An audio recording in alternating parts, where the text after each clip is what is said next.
Thank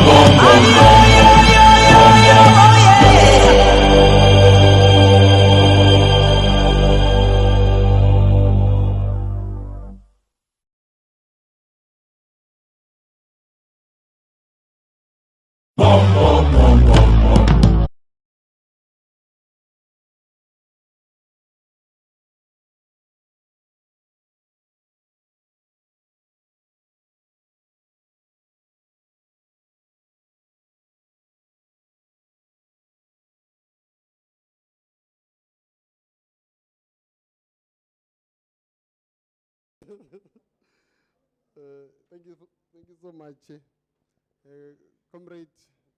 Good morning. I think it's still the morning, if I'm not mistaken. First of all, let me thank all the comrades who managed to come here and arrived safe. I know there are comrades who have been traveling the whole night. Others are coming far. So we appreciate that effort as the leadership of the organization. I was told that President, so if we have a priest in the house, just a short prayer, for ourselves and whatnot.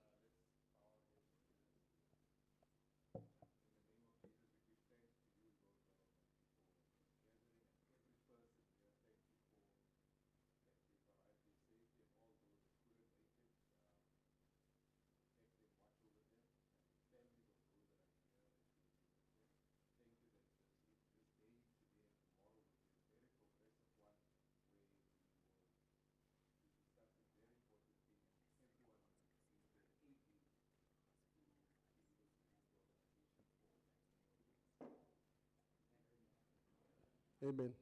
Thanks, Ntate Muruti. I'm going to introduce you as Ntate Muruti. The other ask that I've been instructed is that let's fill up the chairs in the front, so that I know it's good at the back there, but can we try? And then there's arrangement according to provinces. Comrade Mdu, the chair of Free State, will assist in terms of which province it's where as we go along. Right. Comrades, I think my job is very easy. Most of you might see the people on the front or in the front. Maybe the last time you had a conversation with them was when we have meetings, we have programs, but maybe you don't know their names, or you had their names, but you can't fit the name with the face. So this is an opportunity for me to introduce everyone. I'm going to start with the president of the organization, President Leon, Dr. Leon Rawls. The man with the white PBICT t-shirt, this guy here. And then I'm going to follow with the deputy president of the organization, Lindokuthle Nkosi, the lady. Or must they stand so that you can see them? Okay. So the president of the organization, Dr. Leon Rawls. Can you please stand up so that everyone can see you? Thank you, President. The deputy president of the organization, Lindokuthle, can you please stand up so that everyone can see you?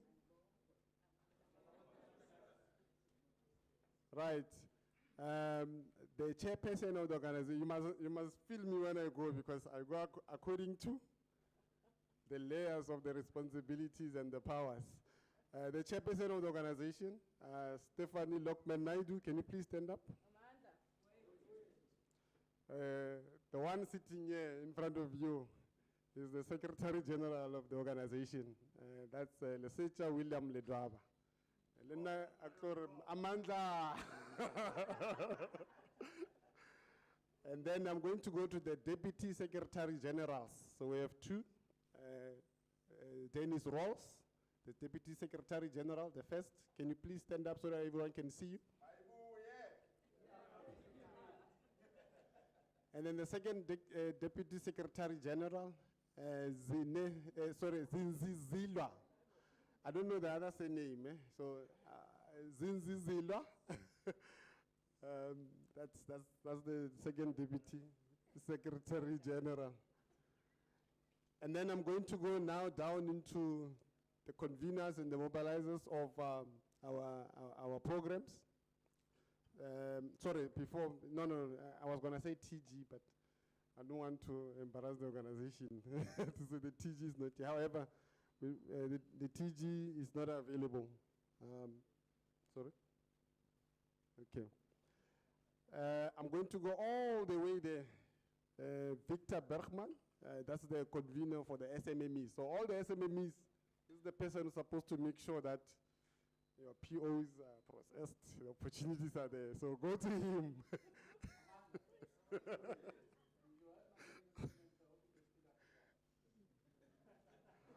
Thank you, Victor Bergman. And then I'm looking for NEC members. Same is outside. So this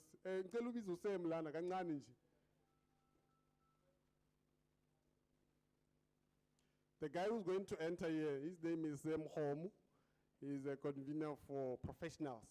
As you know, the organization, is portfolios are wide, right? So we have someone who's also convening professionals in the ICT space. Sam Home. Okay, while he's still coming. Oh yes, okay, he's too busy, but we will introduce him later again. I'm going to go all the way down to provinces.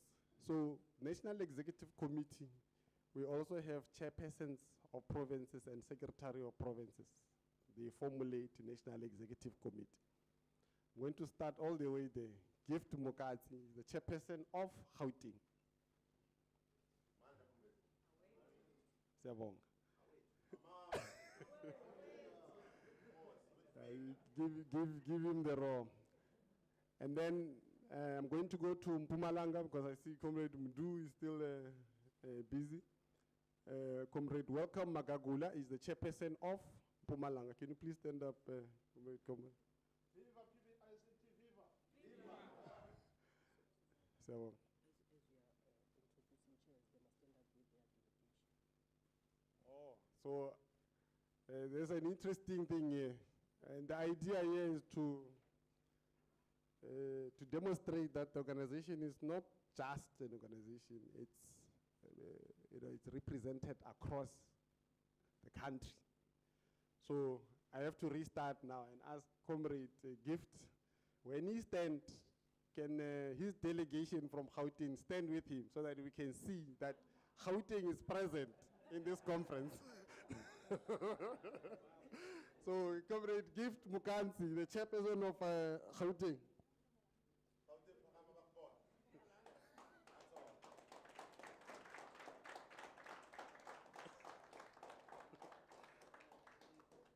Siyabonga.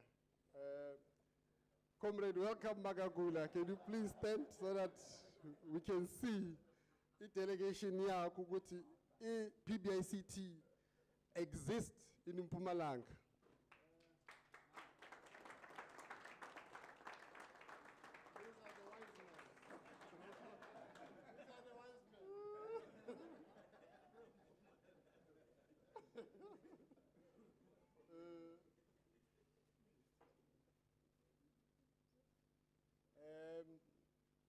So I'm going to only introduce the chairs, ne?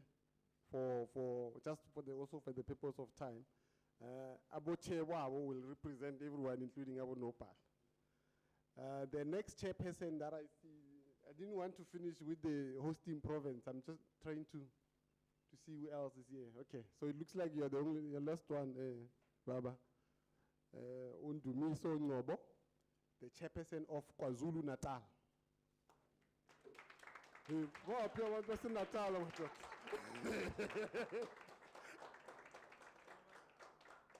Okay, thank you very much.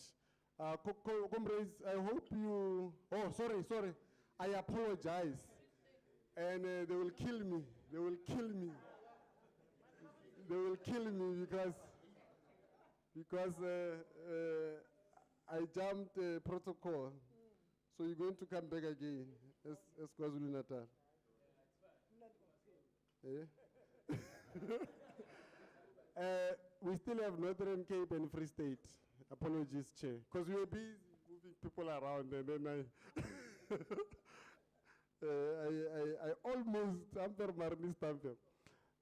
Let's start with Northern Cape and then we'll come down because they're too far from you. Usabata, Morio, Mirio, Mirio Oet. Yeah, so just try another. How sharp. Mirio.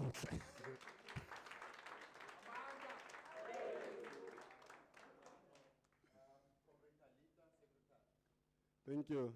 Where is your delegation? I didn't see the. Oh, okay. Okay. Apologies. And then Comrade Mdu Gampule, chairperson of Free State.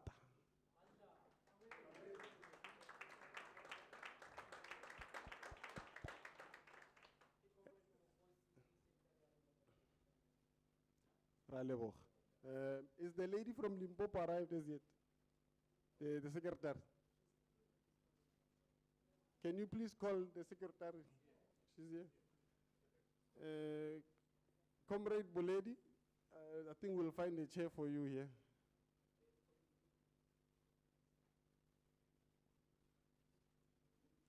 Yes, so that's the secretary of Limpopo because the chairperson is not here. Can you please stand with your delegation? All right. Thank you. And then lastly but not, Ubaba Mfundisi, Undumiso Ngobo, the chairperson of KwaZulu Natal. Can you please stand and your delegation?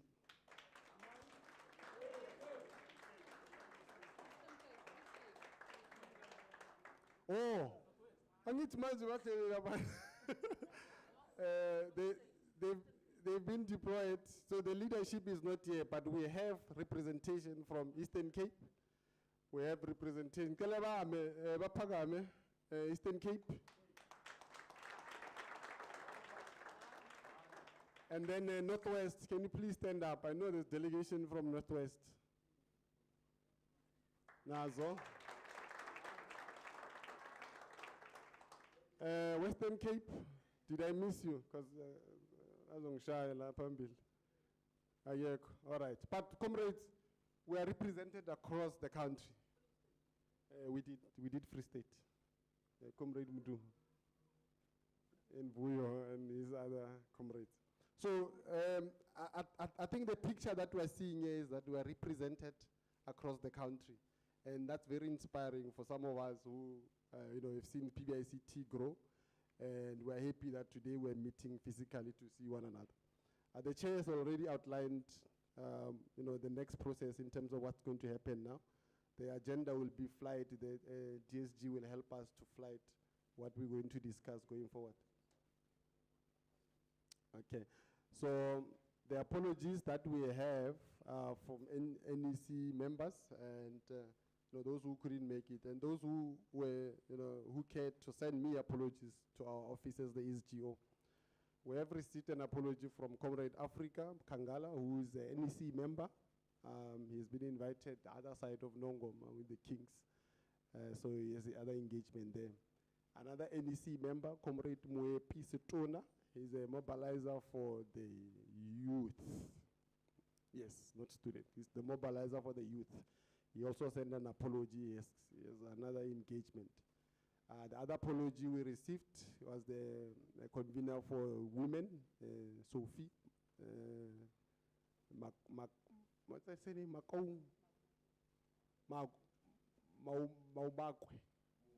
Mumakwe. Yeah.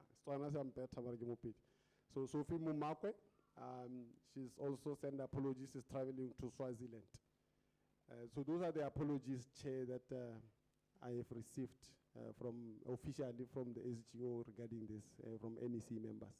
Thank you very much. All right. No, thank you very much, MSG. Good morning again to comrades. I think from here, we're going to conduct the session seated, unless the reports, when they present it, I'm going to call the comrades up. As I said, comrades, we're going to move into the extended NEC, all right? At this stage, we don't necessarily expect commentary because the NEC is just going to receive the reports per province and then adopt them. and then we're going to move into the NGC, and that is where the commissions will break out, and that is where we expect the commentary, because it will be a midterm review process. And that is where the provinces will start participating with the delegation. So it's important to, the SGO's office will now sit, and we will then give a report on the quorum, how the quorum is going to work, how when resolutions are passed, how that's going to work. So I think the SGO office is going to conclude that arrangement. But for the second last item, DSG, I don't know if you've got the agenda, the one that we posted on the NWC. It's the one that starts with the extended NEC. It was supposed to be yesterday. But because most of y'all weren't here, we then rather brought it over to today. So we've started with the opening and welcome. We've started with the apologies, the attendees we've already done when we've done the introductions. We are now going to move into the progress on conference and NGC resolutions. I only expect this process to take about 30 minutes so that we can stick to time. We are already about an hour over. So I expect reports to be less than 5 minutes. Please, if possible, like I said, we don't necessarily expect comments, because it's just a report that's going to be adopted, and then it's going to be deferred to the NGC meeting for further deliberations. So I'm going to invite the DSG of Administration to come and present the progress on conference and NEC resolutions to the House. Thank you very much.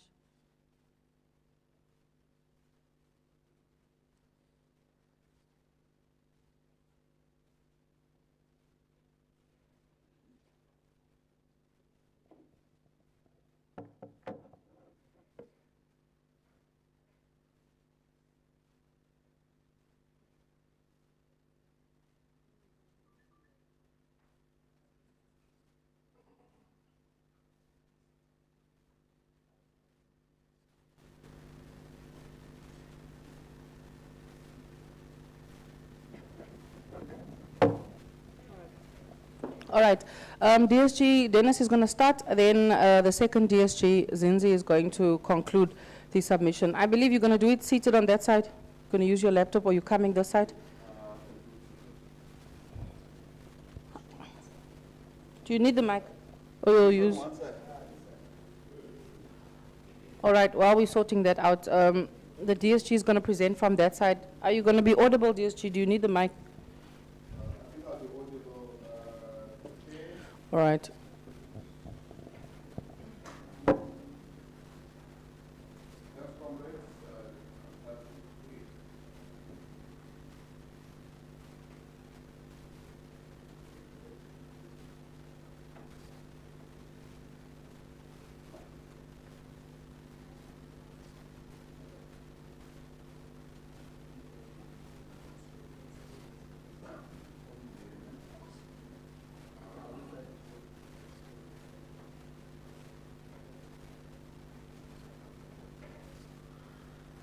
Comrades, I hope your eyes can see.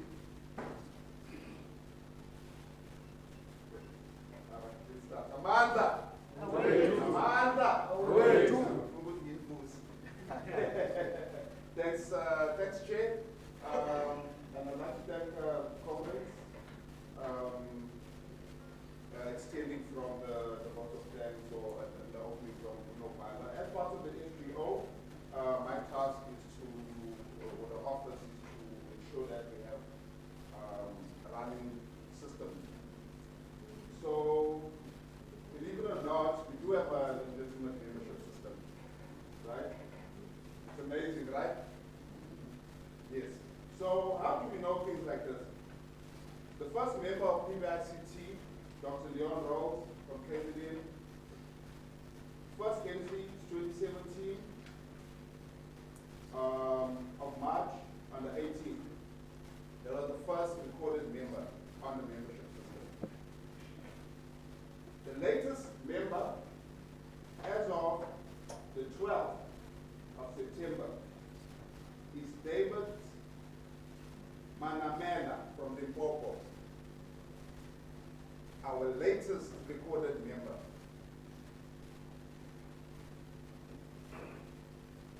So our membership system did suffer a small snag, but it prompted us to really think about it and really take time to develop something that's going to be long-lasting and something that's going to be stable. And and mitigate as much risk as possible. And it was living disaster. Now, from the old system, the last recorded member was a corner from Western Cape, which was on the 4th month on the 30th, before it crashed. So we wake up 1 June, 8 was our membership system. And it took us close to 12 months to deliberate, organize ourselves, so we never look back and we never see this problem ever again. We built an interim database which carried us from 2021, close to a year later, and Umbuso from Alldean, a computer scientist, was the first member to sign up. So when we talk about legitimacy, this is what we're talking about. Is it? Oh, for the live stream, eh?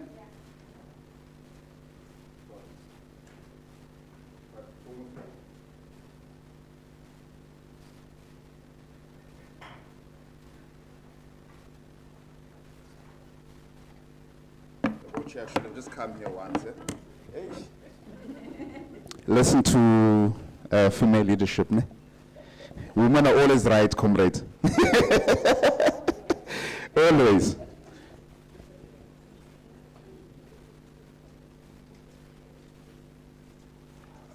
Yes. In the NEC group, comrades, we've shared a link. It has the program. So any member who's in the NEC group now, could you please share it amongst the secretariat and amongst the members? So that link sends us direct. You'll see the live stream happening there, and we'll also have our program.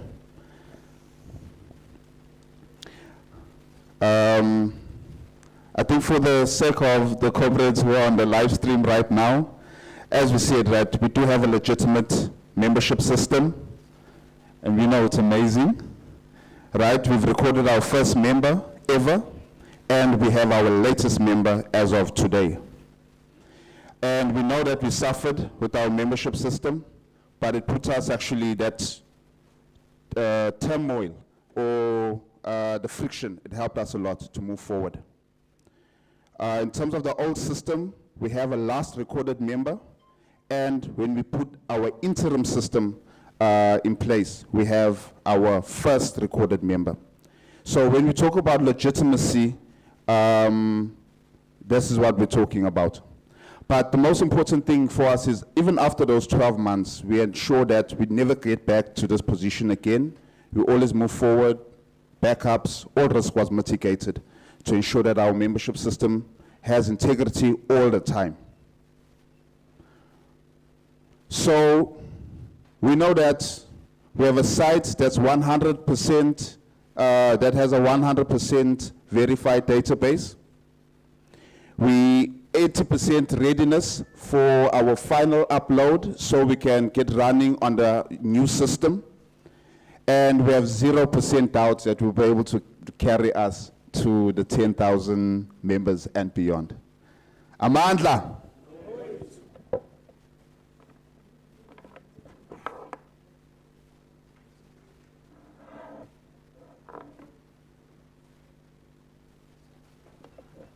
All right, thank you very much, DSG. DSG Zinzi, you're gonna come on.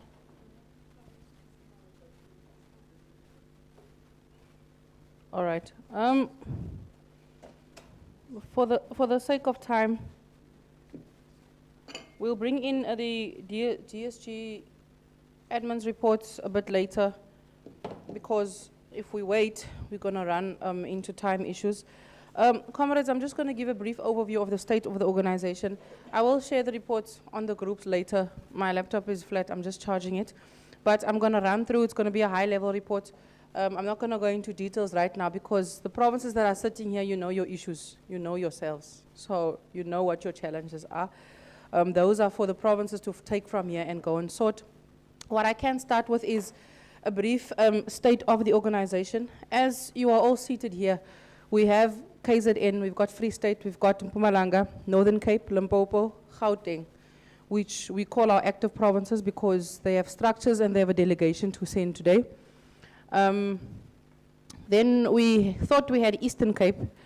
So I'm going to put you tentatively as active, even though there's no PEC representative here, but we're going to put you as active and we'll go into the issues there and what must happen. Because I do know your deputy chair did speak to us and give us his apology, as well as your secretary as well. Then we've got Western Cape, Northwest, and those are our non-active provinces. We have brought comrades here from those provinces because the idea is that after this, the NEC will do their roadshows and go and launch provinces. In 20, was it 20, Pres, when we did the roadshows to provinces? 21. So around 2021, 2020, the NEC went and we actually visited each and every province.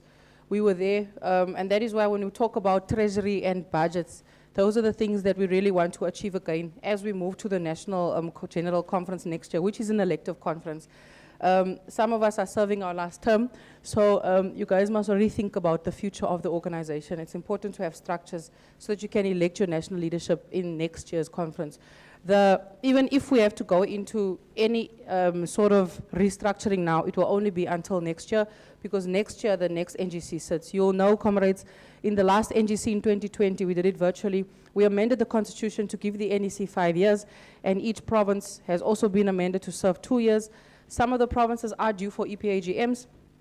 In terms of the due EPAGMs, we have resolved in the NEC meetings over the past few weeks that the PECs must sit and give us a date for the EPAGMs to sit.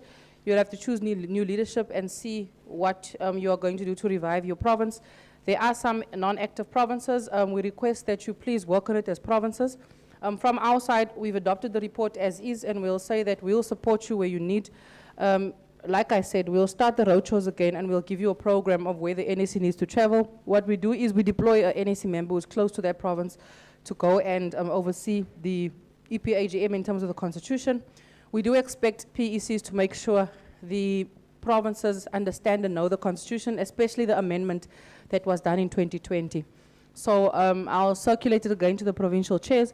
It will be expected of the members to go through the amended constitution and make sure you understand it so that you know how to fill positions, and you also know the duties and the responsibilities of each office bearer.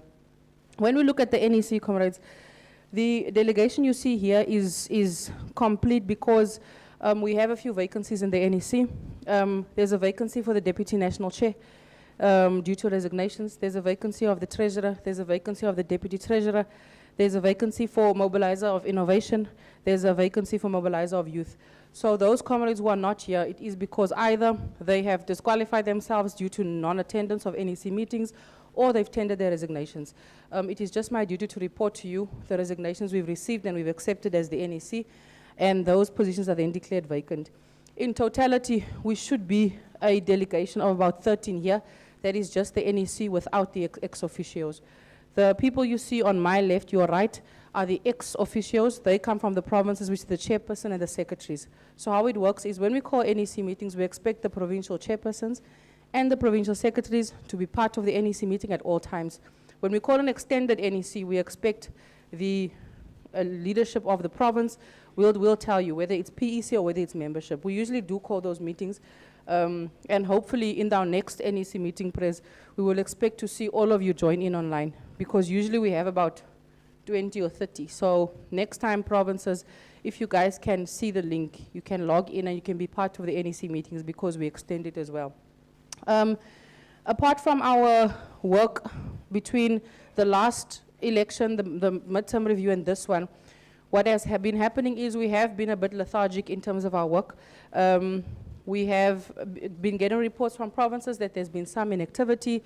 In the last conference, comrades, the provinces complained that we treat them like babies, they can't do their own things. The NEC comes and bolsters their program. So what we did is we released the provinces and we said, okay, go and mobilize yourselves. Go and plan programs, go and implement programs without us having to call all of you to KZN. Because that's what we do as national, because I'm here and the president is here. What we usually do is we call you here and we say, okay, let's talk. We expected provinces to have their own sessions like this, have their own training sessions, to have their own stakeholder engagements that they do. However, we've seen, after we gave it to the provinces, there's inactivity that has been happening. There's only been 1 or 2 provinces that actually kept the vision alive. After May elections, comrades, we decided that there's a need to realign, not necessarily reform or re-establish. Because of the May 2024 elections, which changed the country into a GNU, we felt that it's necessary to come and convene, not to change anything. We are still who we are, and the president will give you a political ideology and about what the PBICT wants to do and where we are going from here. So we decided that after May 2024 elections, we just wanted to set you at ease that nothing has changed in terms of the voice and the position and the posture of PBICT. It is also important to, when you go and discuss these things with any GNU, whatever you call them, it remains the same. We just thought to call you to put you guys at ease. What we've also been busy with, despite being criticized of non-activity, which we strongly disagreed with because we had GovTech last year, several of you were here. We, as we always do, we try and invite SMMEs. The cost to attend GovTech is 17,000 per SMME. We got a sponsorship from the KZN Premier's office. They sponsored about between 20 and to 30 SMMEs. It is there, comrades, where we came together and did the tender submissions for SA Connect. You will know as women in PBICT, that position is also vacant, the mobilizer there. Myself and the DSG there, Zinzi, we started in 2018 and we started a program called Women in ICT, where we actually started training for women who came here, and we literally went on towers, we climbed dam reservoirs, we bought our PPE, we invested in ourselves to come and learn about your link planners, how to do network surveys, how to do, when you go out, how to check high sites, line of sites. In fact, I closed my law firm and I came full-time into ISP. I didn't study it. So it is because of PBICT that I even decided I'm going to change what I studied for. And now I have to, you know, come into the space and learn about networks. And at a technical level, when Bo Simon doesn't answer the call and Prez don't answer the call and Larry don't answer the call, I now find myself having to answer things about, then what Lisa also don't answer the call. I'm answering things about book co-location and routers and technical things, and that is things I learned through PBICT. I didn't study this thing. So I'm trying to demonstrate to you, as the state of the organization, we tried to bring us together in GovTech. We literally sat and did the tender submission. I'm pleased to report that as of November last year, we have actually more than 20 millionaires sitting here. All of them have got purchase orders, over 1.6 million. All of them sitting here. And that's PBICT. So, as much as you say we've done nothing, that's not the truth, because I remember it, Prez, I was still 8 months heavily pregnant, doing a tender submission, helping. We literally sat and we did one proposal. We sat and we literally said your CIPC, some of us were here, the op center was at Prez's office, and we submitted and we hope that what we are doing is working. And it truly did work, because like we are standing here, there are some of us that are actually busy working, some of us have already deployed sites. In all provinces, comrades, we are represented. When I speak now, I speak that PBICT as a NPO, as a sort of consortium of business, we now have about 4,000 sites nationally. The value of that is almost 60 million rand. That is what the PBICT holds in rand terms. So in terms of state of organization, I don't think we're inactive. I think we have now finally moved into a space of what we've always been fighting for, which is access and ownership. After that, there was the Centec deal.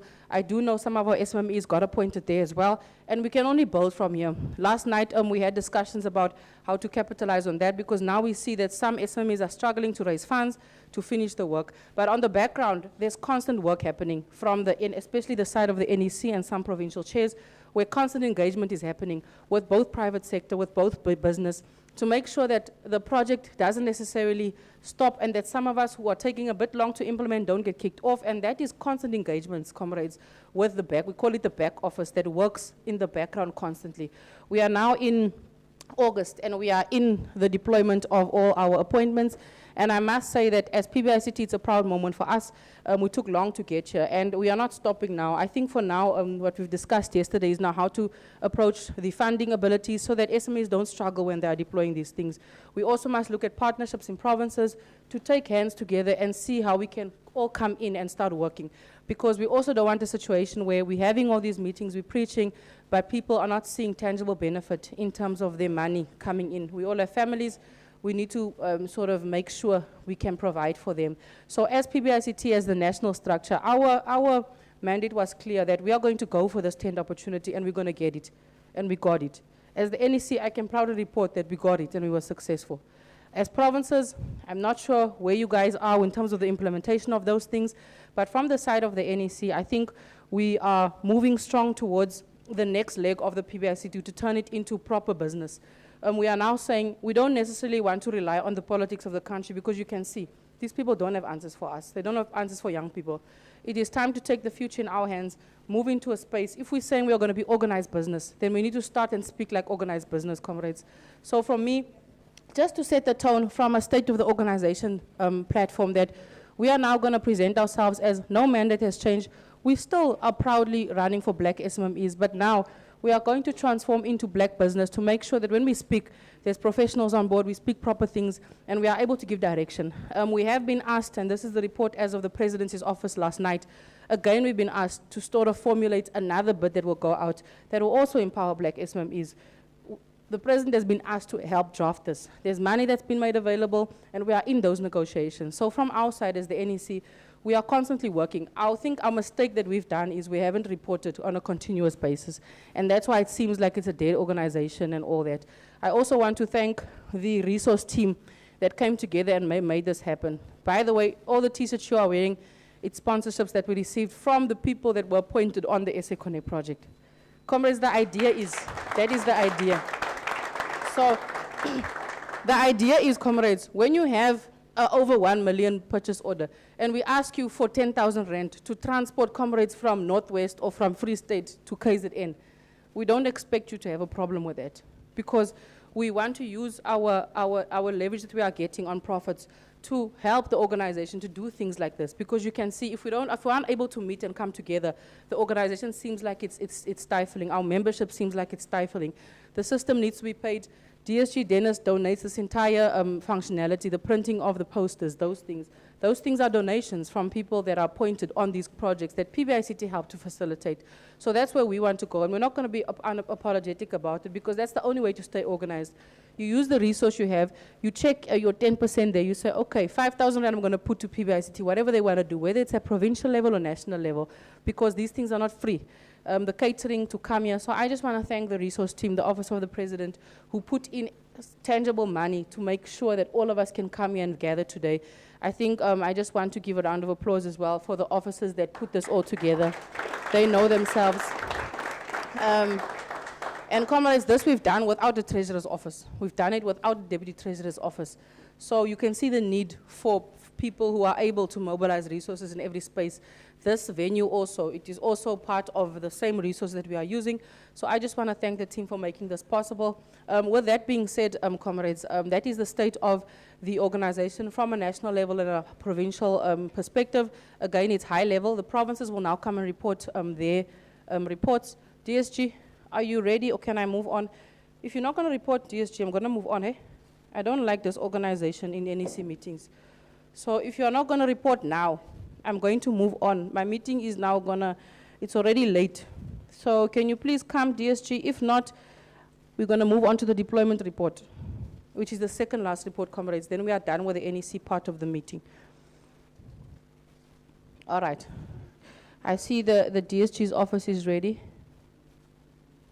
Yes, just go through it. We will share the reports, comrades, with all of your provinces, so that when you go back home, you are able to digest and, you know, interpret those reports properly and read them and all that.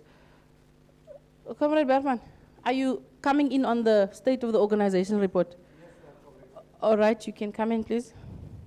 there's a nice thing about meetings.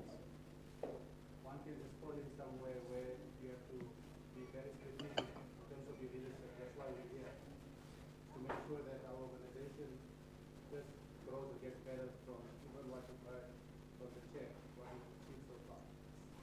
Can you imagine if the NEC was at full capacity? I mean, you've heard the DSG's office handling, you know, the money, putting all these things together, the president's office is overwhelmed. Apologies, idea I can even directive. Speak on the mic. 1 minute. Okay.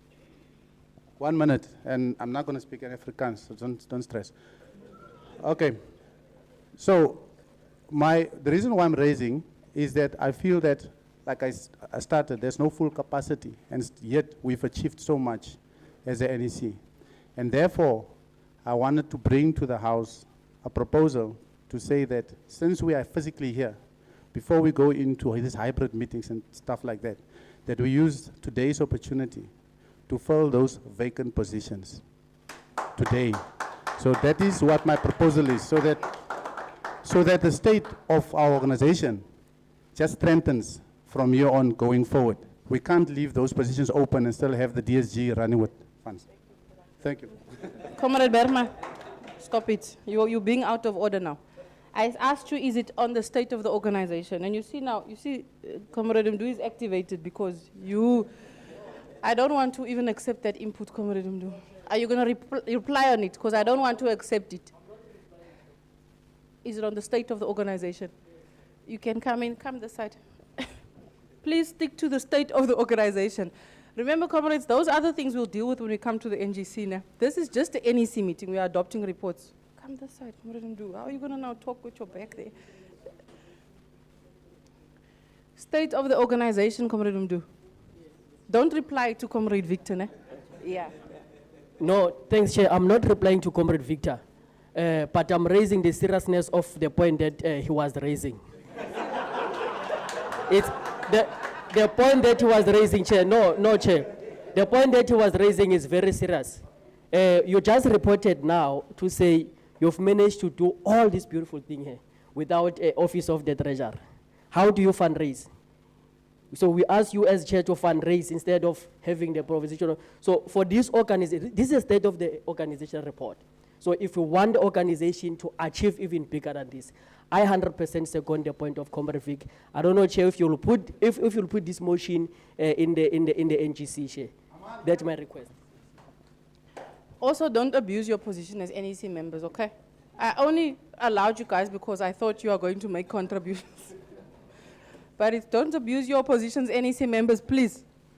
But yes, seeing that it's supported, it's a view that I think we can accept. It's minuted that way. Let's discuss it further as we go into the day. It's going to be deferred to the NGC. We'll put it as an agenda item, seeing that it was proposed and seconded by NEC member Bergman and seconded by Comrade Mdu, Free State Chair. It will be recorded as that. That's the beauty of democracy now. There was now support for that view. So it's okay. What we're going to do, DSG, Zanzi, we are going to defer that item to the NGC so that, no, I'm talking on the item that I'm now dealing with, yes. So we're going to defer it there so that we'll have to now change the structure of the conference. It needs now another structure. As we adjourn, Pres, we'll just need to discuss how that changes what we actually came here to do. We were here for a midterm review, but the motion now changes the structure slightly of the meeting. So that's okay. Comrade Zanzi, DSG, SG, you taking this one? All right. We are going to finish with the SG's report. After that, comrades, in terms of the agendas, if it's open in front of you, we are going to, this is the state of the membership and systems report, DSG. After that, we are going to the deployment report and feedback. Then we go to the report from provinces. And we adjourn the NEC meeting. Thank you very much. All right, apologies. This is the resolutions now. The NEC resolutions and resolutions tracker. Thank you very much. Thanks, Chair. So, comrades, I'm just going to quickly go through this. We're having system issues. Since our system crashed, some of the documents were, they always disappear. So what we have done since our second national conference, we collated the resolutions that happened there. So like today, all the resolutions are going to be collated. And that's the format we used. So if you look on your far left, right, so this side, that's an NGC resolution number. So it will say NGC 2020 R001. That's resolution number 1 from that specific conference that happened. The second National General Conference, where this leadership was elected, okay? And then the second column that speaks to the description, so it describes that resolution. the reason why we've done this, me and President said, and then we said we need a way to track these resolutions. And this will give guidance in terms of the success and the effectiveness of this NEC. If we are meeting the resolutions, so next year when we go to conference, you will hold us accountable according to this and say, have you met this, have you not met that? So this is just a snippet of the resolutions, and then as well as the status. So what has been done, right? So this report will be shared, as the chairs have mentioned. I'll just pinpoint some of them. The first one speaks about the master system administration. So there was a resolution that mandated this NEC, right, to adopt and deploy this master system administration that is integrated with the website.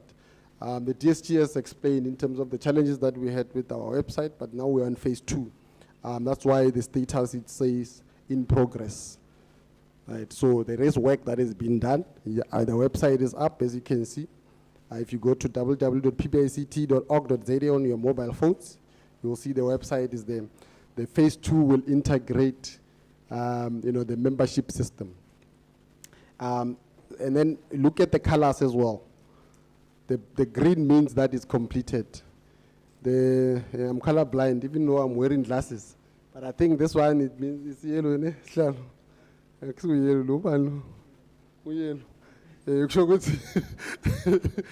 means it's lukewarm. It's getting to green. It's going to be completed. The red, it means that it's not completed. It means there's still a lot of work that needs to be done. So this color coding, it speaks numbers to you. It gives you a bigger picture in terms of where we are as the NEC. But we'll share this report with you so that you can go through it as well and check our state of effectiveness. Let me jump to the one that is in green, the one that is completed, resolution number 2. It speaks about the report on the Eastern Cape leadership as presented by the chairperson. So the last conference adopted a report that where we had to resolve issues of the Eastern Cape, Comrade Lupo. It keeps coming back, the issue of Eastern Cape. But this matter was resolved. That's the reason why it's the color, it's a happy color. Then the one that is in red, actually this is supposed to change now, Chair. We have completed this one. We have completed the adoption of the new constitution. I think many of you might have received that new adopted constitution that has been signed by the chair and the president. So we'll have to change this color into green. So there's a lot of work that has been done as well. And at the same time, because we are not in line, so there's no live data that we work with to say this is completed or not completed. But because we do the work, reporting becoming very important. This is about 5 slides, comrades. That's how many resolutions we had. I can spend the whole hour, President, if I have to go through this. But I know the chair says time is of essence in terms of the second phase of this. So in terms of percentage, I will say that we are 40% in completion to our resolutions as it is today. Remember, there's different offices, and I'll give you an example now. If you look at the office there, right, the description of the office, so it means that that specific office need to work to ensure that resolution is completed.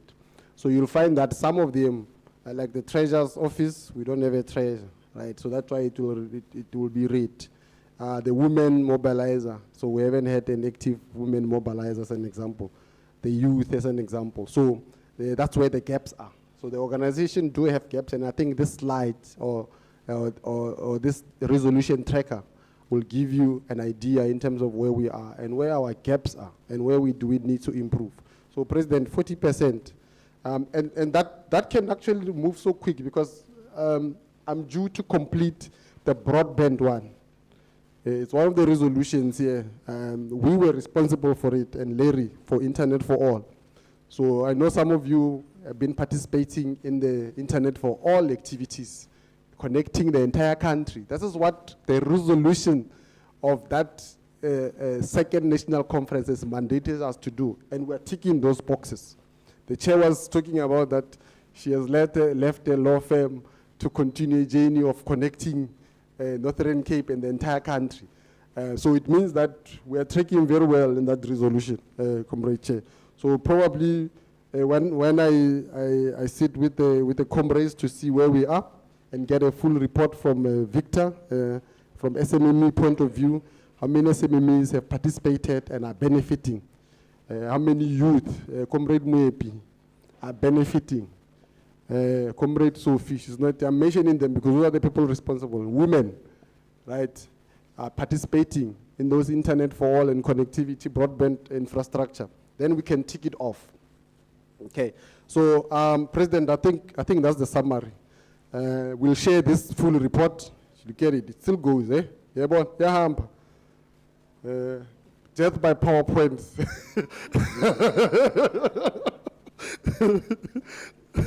So, but thank you very much, comrades. This report is not mine. It's not the president, the chair. It will be sent to you. And we hope to improve, have a live reporting system, DSG, for our phase 2, phase 3, as we allow our innovation to go in so that you can track it live. Maybe the next conference need to resolve that. It's an idea to have it live so that any member can see where we are, where we're going, how are we performing, who's doing what, who's not doing what, including maybe attendance of NEC, Comrade Chair, so that these members can track us to say how many NEC members are attending the meetings that they are mandated to. So thank you, Chair. I don't want to go further because I've done a lot. All right. Thank you very much, SG, for that report. In terms of resolutions, it will be circulated with the provinces, but the SGO's office will convene their own secretary meeting with all secretaries of provinces. We then expect those reports to be presented there, adopted at that level, and then you guys do the same as provinces and implement. Because we take high-level resolutions, provinces then go and implement. That's the idea and how the system should work. Comrades, I'm going to go into the second last item, which is the deployment report that is usually run by myself. The Deputy President sits there. The SG sits in that office. So in the last, I would say 3 years, we deployed several comrades to the Presidential Advisory Committee. We deployed the President there. We deployed Dr. Sibbs there. We deployed Prof. Adendorf there. They've been doing a lot of work there. In the President's report, you'll get more information about that. Myself and the SG were deployed to the PBICT Transformation Council. The current status is that I've now moved into the administration of the council. I'm the company secretary there, the acting company secretary there. Comrade SG has been reappointed by the new minister of DCDT, so we are still continuing. I do know there are some related entities that have comrades deployed there. Youth Economic Alliance has deployed a very strategic force there for us, who understands the accreditation space. Comrade Africa is not here, but he's got representation there. ICT SMME Chamber is there as well, and those are the entities that we sort of align with in terms of our mandate. So we are still in the PBICT Council, navigating a very difficult space due to the changes in ministry, but we are still there. I have posted yesterday, Prez, the DTIC has called CEO's nominations. They've called board members for about 8 or 10 boards that serve their whole department. That is something we'll be working with. Obviously, the process works as follows. If you have a comrade who has capacity to serve on these things, we then take it into the deployment committee, and we then make a nomination from the PBICT side using the strength of the 5,000 membership and posture in the sector to then nominate you. And then sometimes we do lobby it further, or sometimes we just hope for the best. On some of these things, we use external professionals like Prof. Adendorf, Dr. Sibbs. We then send them there because those are more specific, sort of very hectic IT and academic type of deployments. So if you have comrades who are still willing to serve and you have comrades with extreme capacity sort of in the sector, I do know, SG, there are 2 of us who are on the BBI adjudication committee as well. I know some of us are deployed there as well. Then there's deployments that were done on 2 other boards that I just need clarity of whether they were appointed there. But a new call for board members has been made just now by the ministry. The deadline is now in September, so I'd want us to please look at that as provinces as well. In terms of the reports from these deployees, look, like I said, as the council, we're navigating a very difficult space where they are now taking, it's now not BE anymore, it's now sustainable inclusion. That's what they're calling it. It's sustainable inclusion of everyone. It's no longer BE, Black Economic Empowerment. So that's what they're doing. They're now changing the context in terms of these things. They're doing funny things. So me and the SG are there and we're seeing, and also what they've managed to do is they've neutralized the progressive forces on all of these structures, comrades. We now have to see where we fit in there, because what they've now done is when they went out on call now, they excluded PBICT and they said black business.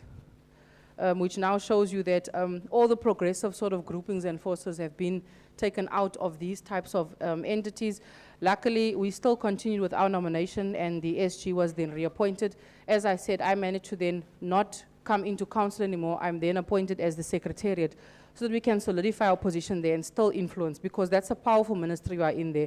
We're in the DCDT and we control the space of your spectrum, of your one that we actually help to stop there. ICASA's going out now again, they're busy with the process. On the council, there's also very strategic partnerships that we can utilize there. So we really want to maintain our space there as well, but also not forget what we stand for as well. So in terms of the new deployments, we will go out on a call as well to provinces to see how we can realign that.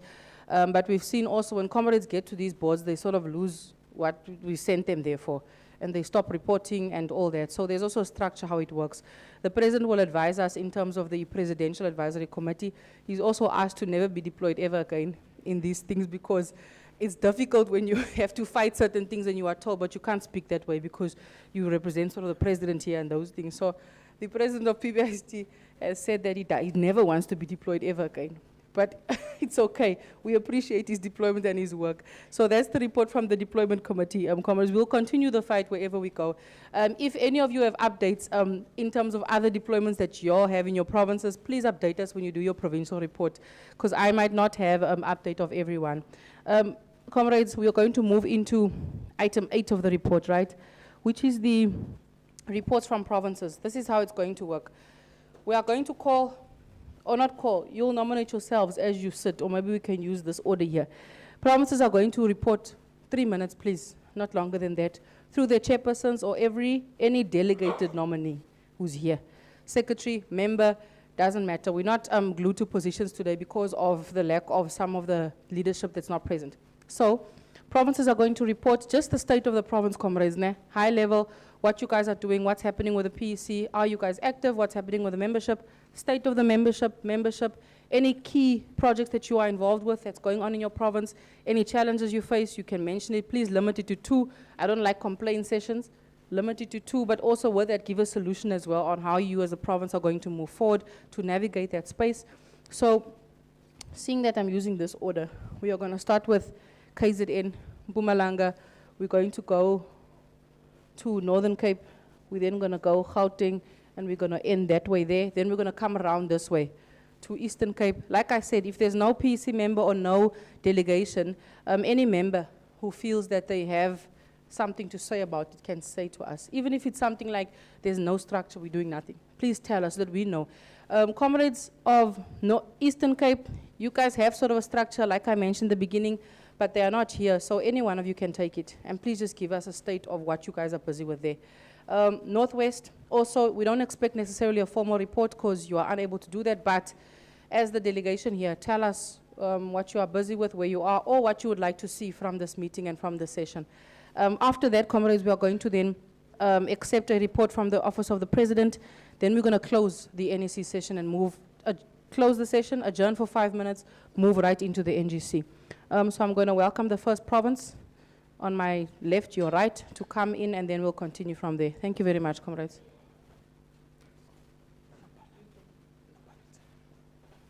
Nobala KZN, I hear you are taking it, so you can come this side. Thank you very much.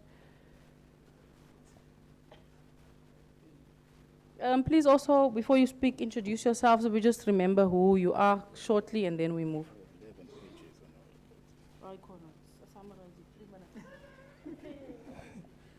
Greeting comrades. Amanda. Nazoke. Comrade Njabula Mhlongo, Nobala with PEC.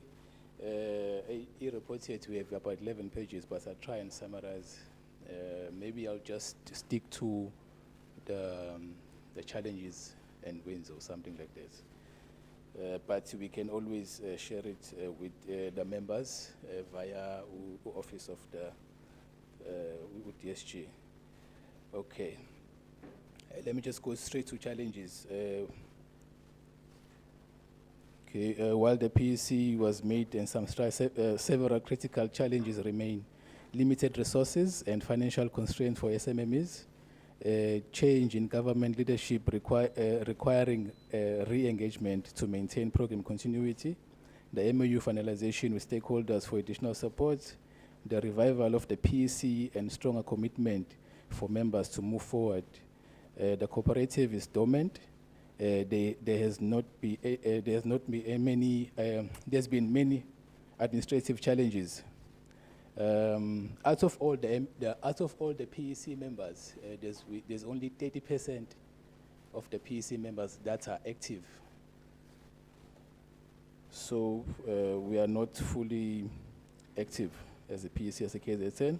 The bank account has not been handed over to the newly appointed treasury. All right, support required. To address the current challenges, we require immediate support in the following areas. Assistance in overcoming the administrative hurdles faced by the cooperative, support for the PEC to resolve directorship challenges and to improve efficiency, capacity building workshops to improve members' engagement and commitment, expedite the bank account handover process, financial oversight and training to ensure proper functioning for the PEC financial management, financial assistance to address the constraint faced by the SMMEs, including access to capital, advocacy for local business benefits from provincial ICT initiatives, expedite finalization of MOUs with key stakeholders to strengthen the collaboration and resources, strategic partnership for skills development, project funding, access to markets for SMMEs. In conclusion, we will continue to pledge our skills and time and resources to the PBICT journey towards the hashtag access and ownership. It is with great pride and commitment that we will serve our membership and implement the mandates given to us. Our focus is to balance the term for the office and shall be the following: securing more stakeholders' relations, both public and private sector, in the province. Change in government leadership requiring re-engagement to maintain the program's continuity. Challenging the gatekeepers and ensuring opportunities are given to all our members. Urgent need for the NEC support in finalizing partnerships, financial assistance, facilitating members' recovery, the hashtag revival, internal structures, and continued focus on hashtag learner new skills will drive the organization forward.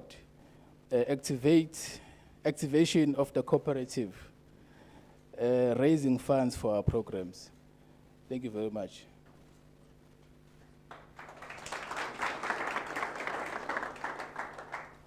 Thank you very much, KZN. I'm going to move right on to Mpumalanga.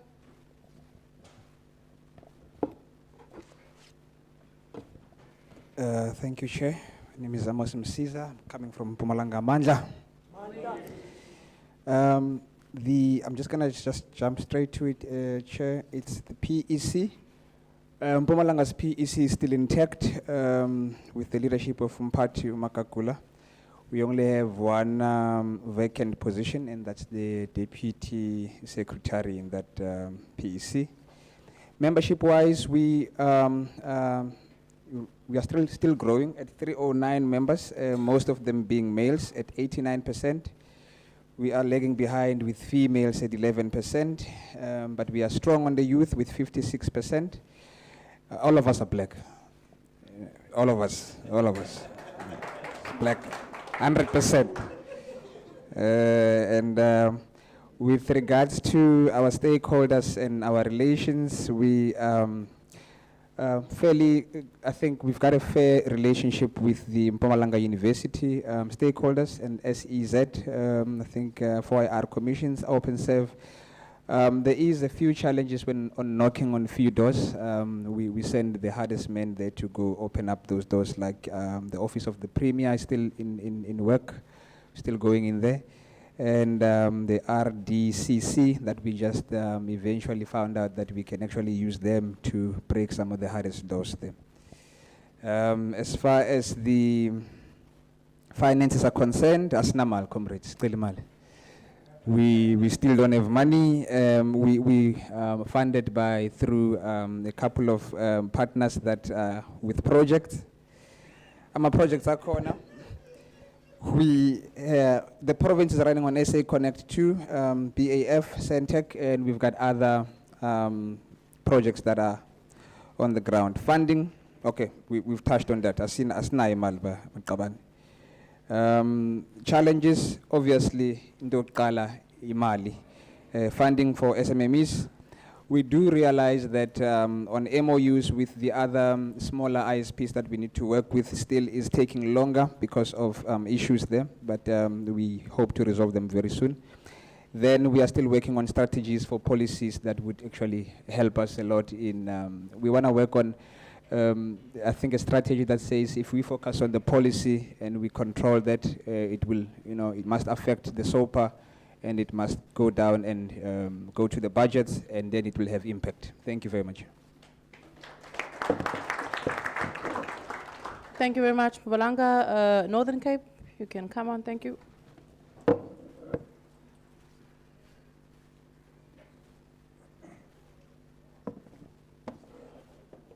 Thank you, Comrade Chair. Thank you, leaders. And thank you to the Northern Cape watching us online. I'd like to start with the state of the province. So the Northern Cape has faced substantial difficulties, largely due to the COVID. The pandemic disrupted our ICT local SMME sector, many losing interest and shifting to focus due to inconsistent government support and the financial stability of the people involved and the families and so on. Although also national support was there from PBICT side, but the PEC believes more that more could have been done with regards to addressing the local challenges. So upon the election, I think shortly thereafter, we experienced a vacancy of deputy chair, and then the sector impact. So COVID-19, the ICT sector was notably disrupted, leading to decreased engagement from local SMMEs. And then the workforce development, this is an ongoing issue that's persisting with developing the ICT workforce and supporting enterprises within the Northern Cape. Now, with regards to government tenders, local SMMEs are struggling to compete for government tenders, which often go to the larger external firms. And then also with regards to policy need, there's a need for more inclusive policies to support local ICT businesses. And then activities and programs. Now again, COVID response. So efforts to support SMMEs have had limited success. That was the first issue. Then secondly, opportunity awareness. Information on available opportunities was disrupted, but response was poor due to timing and lack of follow-up. Then structural development. So progress is being made within the PEC with formalizing our structure with NPC registration and bank account, setting up an office and so on. but there are delays due to government systems and unavailability thereof. Engagements and initiatives, so collaboration with the Department of Economic Development in the Northern Cape, and then the upcoming road shows, membership drives, activations, coding clubs, partnerships with funders. That is the planned way forward now. And then the next topic is upcoming activities. So interface level awareness. So programs to boost awareness and participation in the ICT sector, formalization of structures. So that is again the issue of the registration and also setting up of the various desks, students and so on. Then also now the rebirth and relaunching. And so this is so revitalizing and relaunching of PBICT within the Northern Cape. And then student engagement. So due to the new presence of a university, it's been there, but there's now been a huge shift with regards to ICT presence, with regards to your student environment. Membership perspective and reflections. So the need for support. So members express concerns with regards to insufficient support and resources from the PBICT Northern Cape, and then the revival effort. So there's no need, there's a need to reinvigorate local SMME engagement in ICT.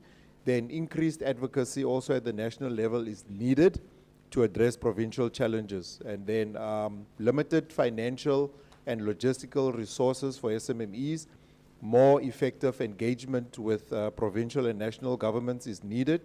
Then your administrative and operational challenges within the PEC. So in conclusion, the PEC is committed to advancing the PBICT mission by doing the following: strengthening stakeholder relationships, enhancing support mechanisms for the SMMEs, finalizing our registration and infrastructure setup, and then raising ICT awareness through targeted initiatives. Thank you, Chair. Thank you very much. Thank you very much, Northern Cape. I need that template of yours. That's how it should sound, comrades, a report. Not 11 pages, KZN. Don't always be overperform like you always do. Just like that. Thank you so much, Northern Cape, for that.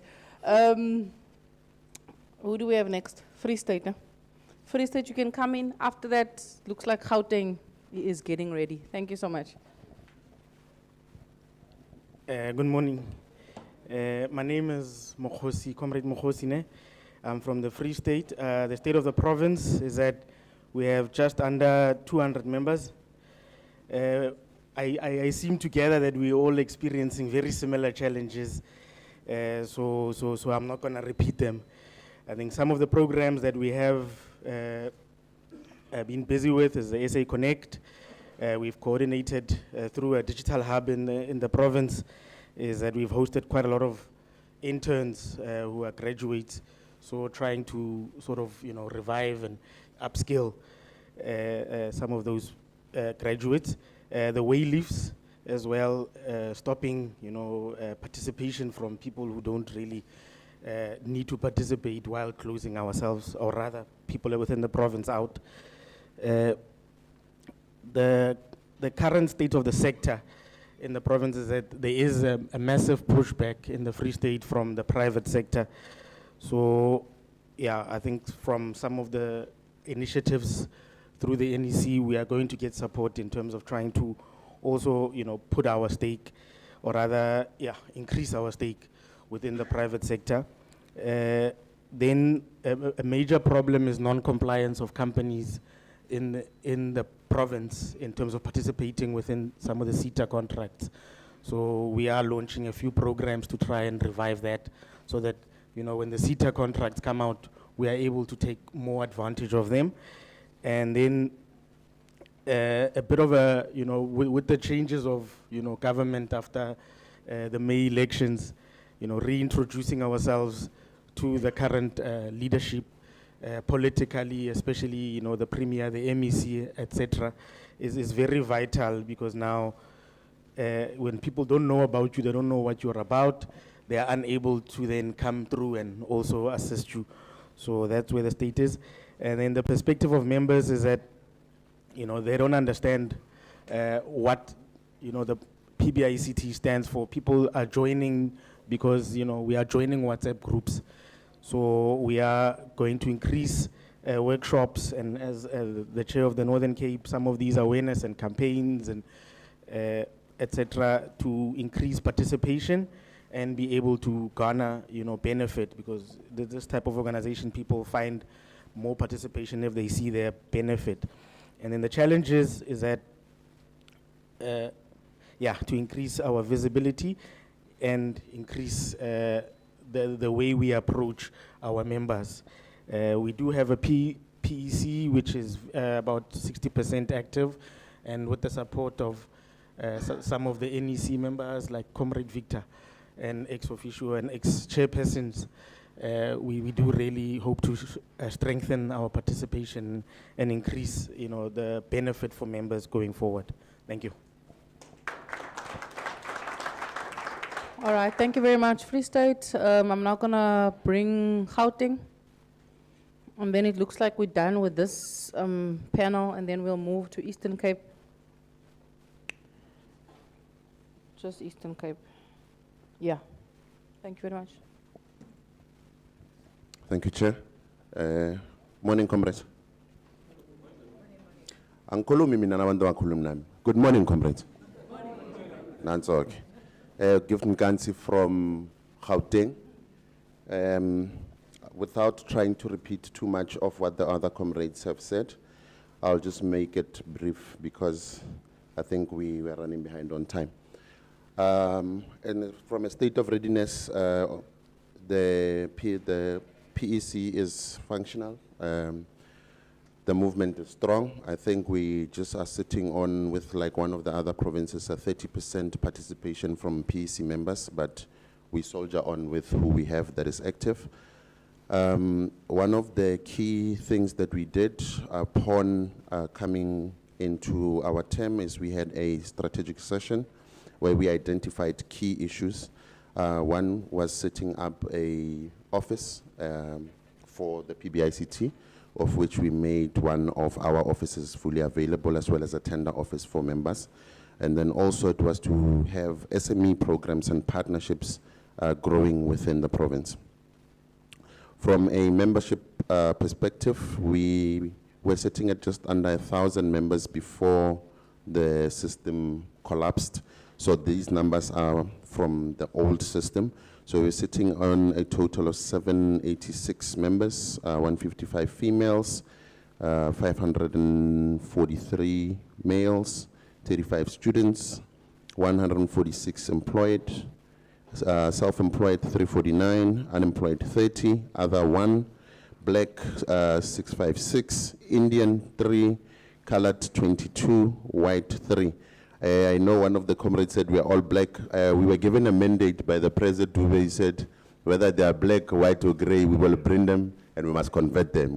The conversion has started, press, they are coming. They are coming.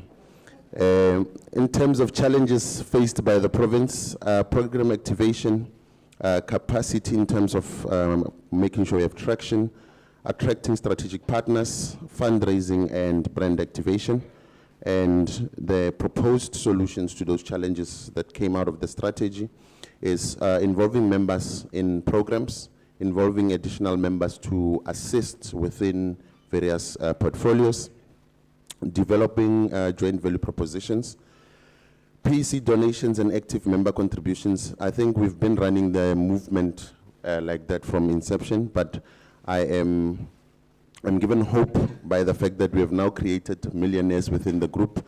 So the original idea of having members that can pay a membership fee is now ripe, and I'm sure when we get to that level, comrades, I think we're not poor anymore.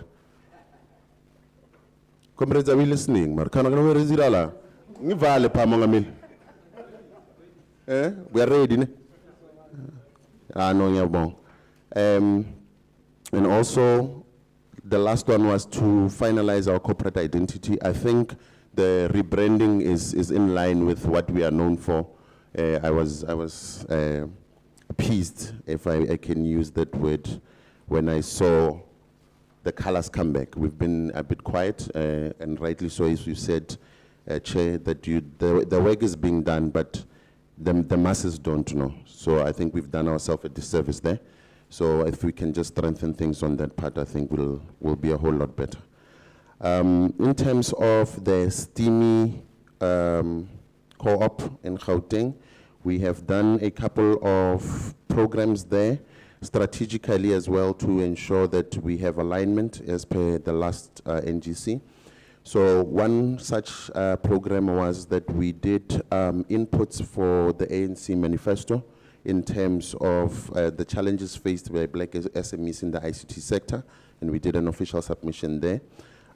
We also had one with the digital economy on STEMI online, and this was to look at cybersecurity opportunities for SMEs and professionals. And then lastly, we also hosted an ICT economic transformation session where we were looking at potential opportunities for SMEs within CETA in the digital transformation space. So in closing, comrades, I think the organization is functional. However, we could do better, and I'm hoping after the engagements today, we can forge a path forward. Amandla. Ngizovala ngithathe nokudla ngihambe. Amandla. Nanso. Thank you very much. Thank you very much, Gauteng, for progressive report. And yes, we don't anticipate having financial challenges in the future. In the future, every provinces will have a delegated duty. It's either you're going to do catering as a province, or you're going to do the printing of the shirts. The budget is about 18,000 to pull this off for all of you. Or you're going to take over the media and printing, whoever's got printers there. So for me, Comrade Gift, that's how the organization must function. And we don't expect you to say things like, no, we can't raise funds. No, if we tell Northern Cape, you're going to do you're going to, because you don't have water. You're going to buy water and drinks for the NGC. We expect Northern Cape to say no problem. Because as we are deploying, Comrade Talita, we're going into coming there just in the next couple of weeks. So Northern Cape, we will get all the members involved. It's just difficult to get members involved who are not active. So thanks so much, Comrade Gift. That concludes the reports from this table, comrades, that have delegations here. I don't know, the president suggested that we don't necessarily have to bring in Northwestern Limpopo, Eastern Cape. But if comrades are here, Comrade Luvo. Limpopo's here. All right, let's do Limpopo, then Eastern Cape, Comrade Luvo. Then we can defer Northwest and Western Cape because we've invited members here just to come get a feel of what we're doing, how provinces function, so that when we come there to your province and you take over, you already know what provinces are doing and how you should report and what you guys should be busy with. So let's conclude like that. After that, comrades, we're going to go right into the review. It's going to be led by the President's office. President will come in, do the way forward, and then it's 12 o'clock, comrades, lunch is at 1. So we're going to do the review, then we're going to do the way forward, then we're going to close for lunch for an hour, and then come back and jump right into the NGC. Thank you very much. Thank you, Chairperson. My name is Lebogang from Limpopo. Let me just say, since the election in Limpopo, we, as the committee, we never had any meetings or we never had any program. The challenge was because of the elections.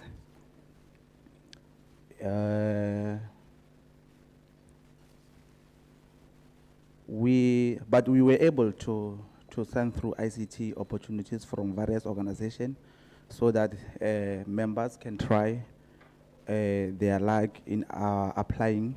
Again, on the future plans, as the committee, we want to start holding monthly meetings, draft programs, and also engage national leadership to come and assist us, because we, like since we were elected, we never had any kind of workshop or any meetings.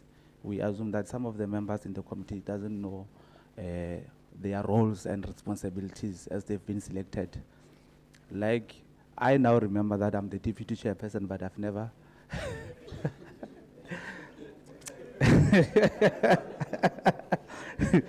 So on the way when come in, they say, who is the deputy chairperson? I said, Kana, it's me. So, and we never had any meeting, we've never had any engagement. Our engagement is only online, but we promise to improve from now on. We promise to start working from now on. Thank you, Chairperson. Thank you very much, Limpopo, for honest reporting. It helps us. It helps us get a scientific diagnosis. Thank you very much, Limpopo. Eastern Cape, Comrade Luvo, you're taking it. And then, so how it works now, comrades, within this stage of the NEC meeting, the provinces have reported, we are noting the reports. The review will then be done by the NEC led by the president. So he'll then come and do the review, he'll give a way forward, and then we'll convene, as I've mentioned, into lunch and come back for the NGC. Thank you very much. Thank you very much, Chair. Amandla. Awe, true. Amandla. Comrades, greetings. I stand here as the former Provincial Secretary of the Progressive Blacks in ICT in the Eastern Cape as of the 25th of August in 2018, at the age of 24 at that time. President, I've grown. I'm no longer as problematic as I was during that time.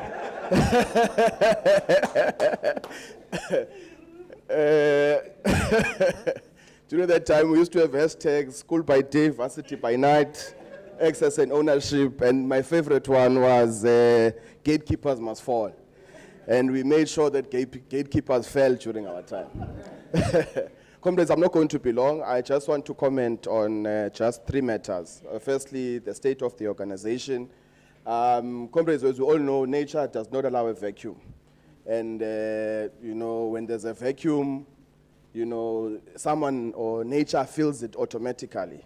And the vacuum that has been left by, the non-existence or the non-performance of the Provincial Executive Committee of the organization in the Eastern Cape has led, organizations that are not in the ICT sector to fill that vacuum and start to lead discussions about ICT in the province. And we've been sitting on the sidelines looking at this, and we've been quite sad. Hence, we decided to leave everything and come to this General Council to come and possibly revive the organization in the Eastern Cape, because there is definitely a vacuum. And hopefully, I will register some proposals during the NGC. We haven't been convening any meetings. There hasn't been any activities, and as per the last elected structure in 2020. And then, fortunately, through programs of the NEC, we've been participating in SA Connect. You have companies like EC Internet, New Era, Cooler Technologies, and Tanzania Wi-Fi, who are members of the organization, who have been reporting and giving results to Broadband Infraco about the progress that they've made. So on that part, at least the organization as PBICT, we have benefited as members of the organization. And then I will possibly register a solution on what we think is the solution in terms of how do we move forward as the Eastern Cape.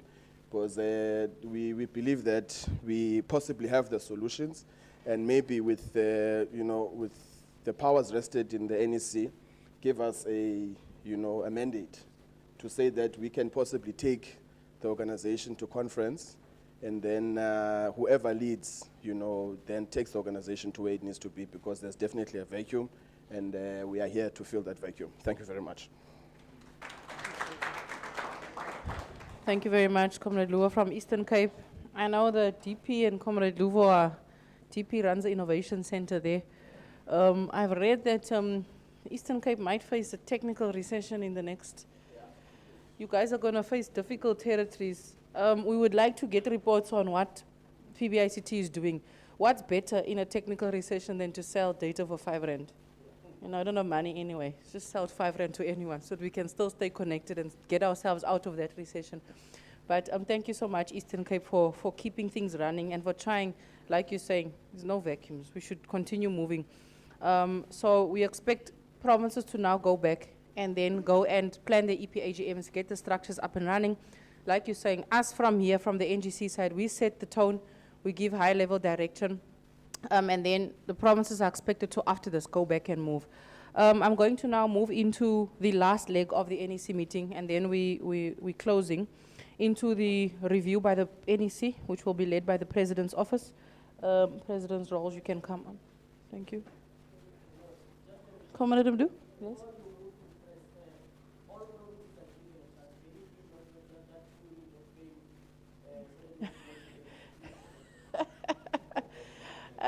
I don't want to put comrades on the spot, and but Northwest comrades, is any one of you willing to come on and give us or 2 of you for moral support? I don't know. Any one of you can come and speak to us about what you've heard so far. Are you ready to jump into action? Your province has always been a bit problematic because it comes and it goes. All right, I see there's a comrade coming. Thank you so much.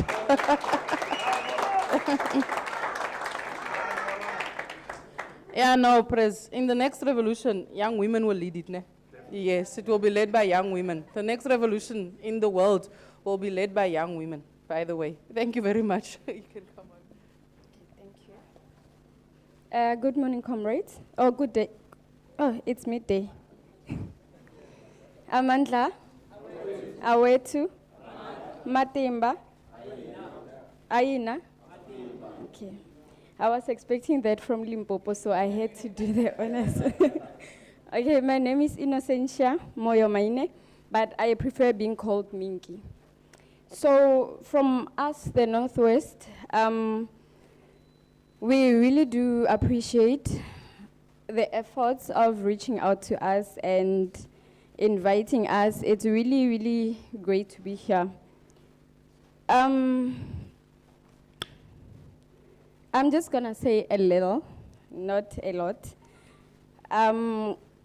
As the Northwest being here today, we have planned that from here, we're gonna empower youth and women and also introduce the PBICT to everyone back there so that they can be familiar and they can know a lot about it.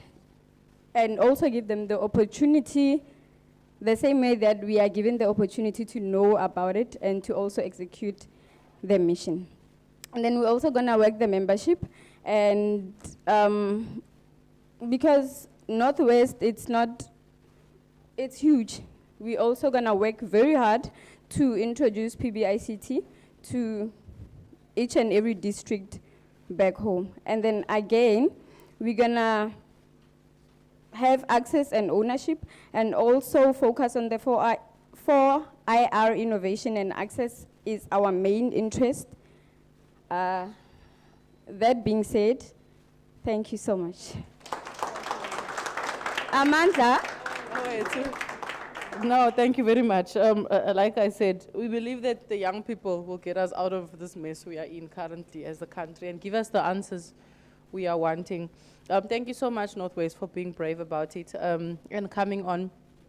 Comrades, that concludes our provincial reports. Western Cape is the only outstanding province, but we'll come to them and deal with the issues there in Western Cape. That's a bit of a tricky province, but we'll go there as the NEC delegation like we did last time. The President, before he comes on, has requested that 5 contributions be made from the floor. 5 contributions, 30 seconds each. He's wanting just either messages of support, information, confirmation, anything you'd like to contribute. This is now the time from the... All right, Comrade Talita. I'm just going to say one. I only know a few names. 1, 2, 3, 4 at the back. Last number. All right, for now we have 4. Comrade Talita, number 1, you can come on. Thank you so much. You can move out of your seat, comrades, and come and address the House from the podium, please. Thank you very much, so that the live stream captures all the inputs. Thank you. Amandla. Hi guys, I'm Comrade Talita, PS of the Northern Cape. I just want to say congratulations. It's only a word of motivation and inspiration for us that have been not part of this journey for this 5 years, 3 years now, for the 3 years. I want to say congratulations to the guys that have really made it. We as the PBICT are totally proud of you. In this inactive provinces like the Northern Cape, I believe that this is a motivation for us to move the PBICT really forward in our provinces. Thank you for keeping it up, and we totally are proud of you guys. Thank you very much, Nobala. Thank you. 2, and then number 3, you can start coming around this side. Greetings to everyone. I go by the name John. We have this other professional programming group on the WhatsApp group that it was created by me. So I'm into development. I want to touch some of the things on the system that has been been developed. Like, I think that we need to have a kind of a data update. Like every year, we must be, every year or every 6 months, we must have a user interface where we have profile. People change their profile so that we see these people that are active. They change their roles, their occupation, something like that. And therefore, we will also be able to see if we can have a kind of form of a data, back-end data, kind of interaction with the website.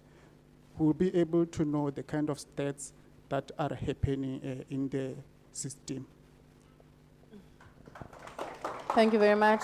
That's for the SGO's office. Contribution from speaker number 3, and then we're concluding it with speaker number 4. Thank you. Greetings, everyone. Usmiso Sokela, I'm here in KZN. I feel that this is a very powerful organization, and what is happening, I would like to with the impact that they've done so far. And then what I think I would like to propose, since we are in the digital space and we are working, I can safely say COVID actually pushed this progressive movement in the right direction, in the sense that people got to understand the power of technology and the need of adopting technology. So my recommendation is we need to implement a project management system that allows us to engage. Like an example of it would be something like Asana. So I work in America, but I'm based in South Africa. I work in New York. So my point with that, I work in an international organization. I've never seen the people I work with, but we are doing great things that side. So my recommendation is we implement systems such as Asana or ClickUp, and we make sure that all of these beautiful things that you are talking about, you are able to execute and showcase. And it's a live system, so we are able to engage on a regular basis. We're able to see everything that is progressive. So that's just what I wanted to share. Thank you. No, thank you very much for that input and contribution. Speaker number 4, then we're done with inputs. 12:16.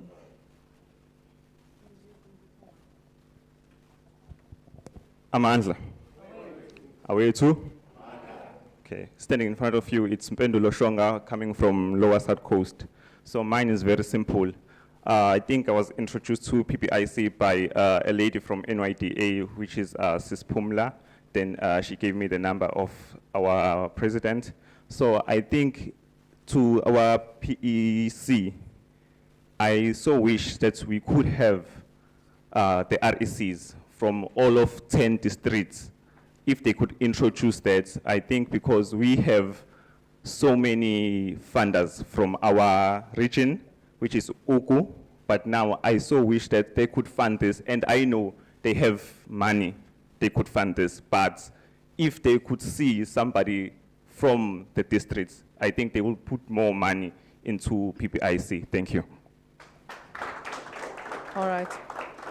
Thank you very much. I do remember it was part of the first constitution, that regional structure, but for lack of active comrades, and we actually just removed it.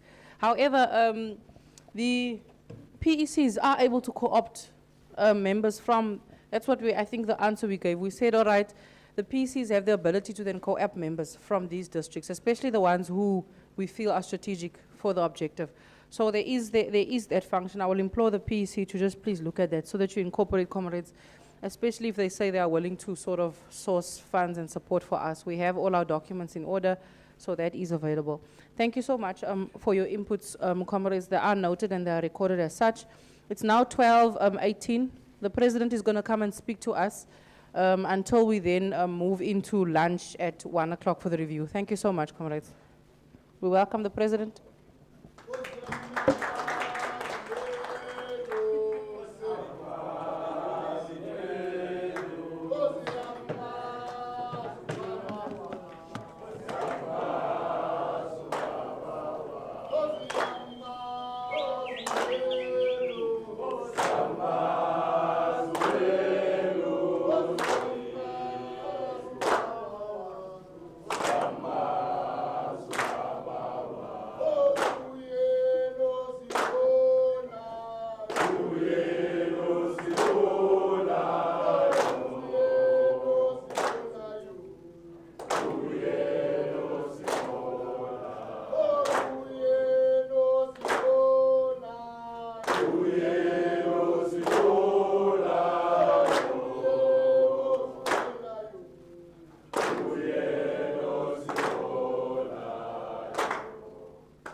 Amandla. Hey, comrades, do I need to talk in this thing?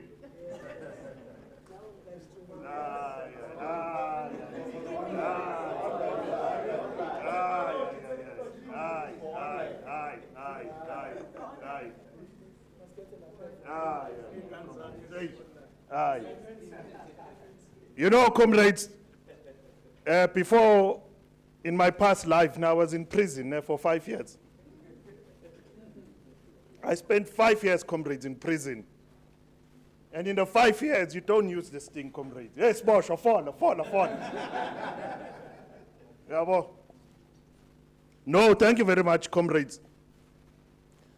Look, comrades, man, you know there's a lot of young people here. Every time when I stand in front like this here, it's the second time. Every time you come to these events, this guy likes to look at me. Hey, when I grow up, I want to be like that guy. See, the last time I met him, he looked like Umtu, Nosbong Sen. Now I see you looking good, Chief. Cut your hair. You're getting there. Now, to all the young men that are here, I want to teach you power. Ne? I don't know what your fathers taught you is power. Me, I want to teach you what is power. You see, comrades, now we're going into the review of this thing. Ne? The NEC is done now. You see all the comrades that are here, go sit there. Please, my leaders, we're done with you now. Thank you. Let's sit there.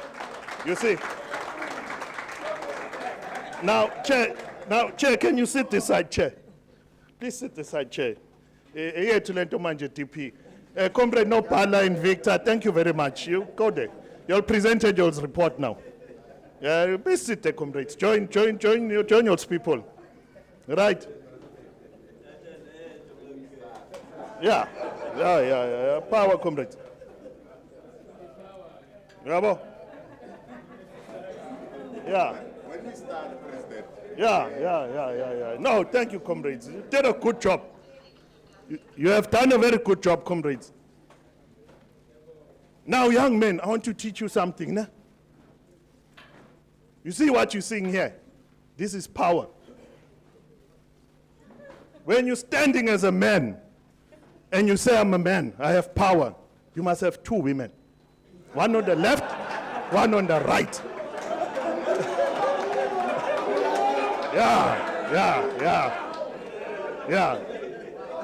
Yeah. Chair, DP, see, Petel and Domanj. This is our thing now. Chair, now, Chair, there are two switches, né? There is that yellow switch. You see, where she's very analytical and very, yabo. Chair, now the red switch now. The red switch. You know the red switch is when the chair tells you in a meeting, hey, Comrade Tata, sit down. I'm the chair of this meeting. We're not going to talk about that item. Sit down. Now I want to that. You see? Then I have DP here. Hands off all the time. You see? You know when the DP was elected, ne? Said to me, hey, Prez, you know what? Me, I want to know what I'm here for.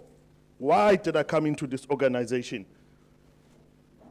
What are you responsible for? What do you want me to do? I said to DP, you see me?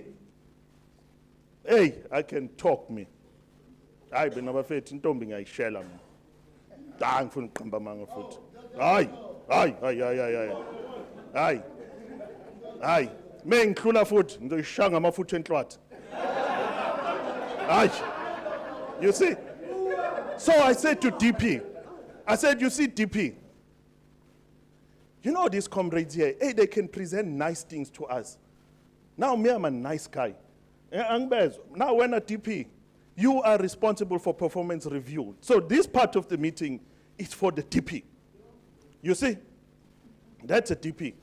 You see? Chair, every day, every morning, we have a phone call. Hey, Chair, these people, man. What's happening, Chair, this organization? Does it still exist? You see? So Chair is my navigator. And DP is the one that says, hey, Prez, where are you going? Hey, says Ambile DP says we are up in a goal. But that wasn't the agreement. We said go to Cape Town. That's the job of DP. You see, comrades? Now, comrades, I'm going to tell you something. If you are sitting here today and you call yourself Uguti in IT space, or you're interested in this space, if you are listening on YouTube, whether today or the future or whenever, on this time and on this day, if you have not made $500,000, if you have not made $500,000 in at least a week, you don't know what you're doing. Get out of this thing. Humble by par. Go and be a par.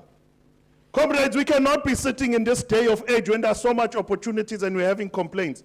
Comrades, I've adopted a different attitude. The guys will tell you here. Now I'm Pato Simon will tell you, hey, I'm too old to be listening to problems, Chief. You know, in my great wisdom of where something has come with age, I've just come up and I've realized there are actually no problems in life. There are no problems in life. Honestly, there are absolutely no problem. Just excuses and lazy people. That's all. Lazy to think, lazy to do, lazy to commit, lazy to sacrifice, lazy to do anything or to even have passion for that. That's all that there is. So now at work, when Michael comes, hey, Dr. Rhodes, hey, Chief, go drink water and come back to me. If you want to start with what do you want? You say, I need 2,000 rand for petrol. I'm going to fix that issue because there are no problems. People say there's no money. If I take you right now to Reserve Bank and I open the vault, what are you going to find? So why do you say there's no money? What's this country's GDP? Collective, 6 trillion. The government spends 3.8, 3.6, 3.8 trillion. They collect 3.4 trillion. Well, now they collect, I don't know. But anyway, but that is what it is. Corruption, money that just goes to corruption, 860 billion. You tell me there's no money. If you are failing to get money correct, there's 890 billion plus that is on corruption. Go and be corrupt. What's your problem? What is your problem? You see? Now, comrades, when we started PBICT, I was not supposed to be the president. You see? So the comrades that came, hey, President, I know it has to be you. You know what I said, comrade? I said, no. I can't be president.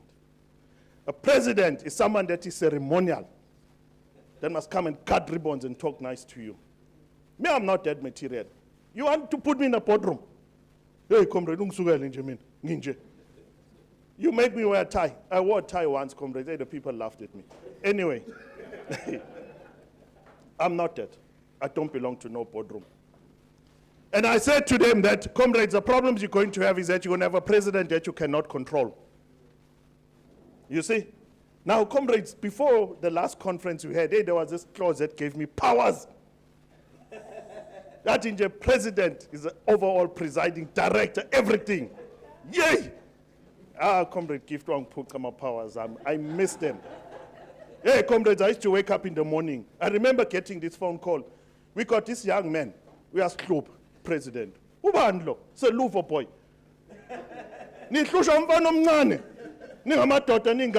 No, you're crazy. Where's this thing? Huh? I call her EPHGM now. I'm going there personal. You're a structureless. HKK, I regret. When you have power, more in daughter, that's a first thing. Your mistakes, you must accept them. To accept a mistake.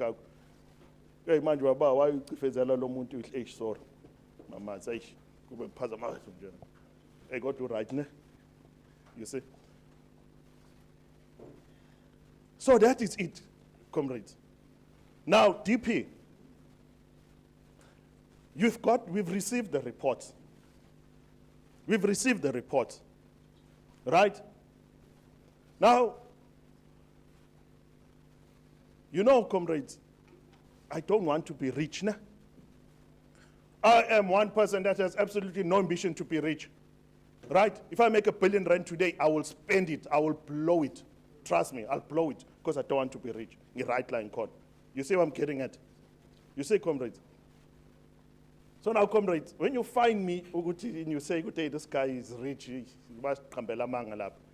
when there's a V12 Rolls Royce Ghost parked in my garage, comrade. It's a double garage. It's a double garage, comrade, 7x7. I've built it in my new house already. Right? There's no other car parked next to it. There's not even a spanner in there. I'm full of loot in that garage. It's just that Ghost, comrade, parked there. V12. Now, comrade Gift, you expect me to pull out that car and drive 60 for what? I'm not going to do that. It's a V12, comrade. You're looking at a V8, you're going to go V8 and you want me to cruise. I'm not an Uber. You see? You drive, you're jumping in a Subaru, it's got sports seat, it's got sports seat belt, it got handles for sports. Huh? Young lion. And you want me to drive 20? Hold that seat belt, put the seat belt, hold everything that you have to hold on. You see what I'm getting at? Now that's the PBICT. It's a V12 parked in there. And then I ask you, hey, how does V12? Then you're busy washing it and polishing it. No, Chief. It's not like that, nah? Now, comrades, if our members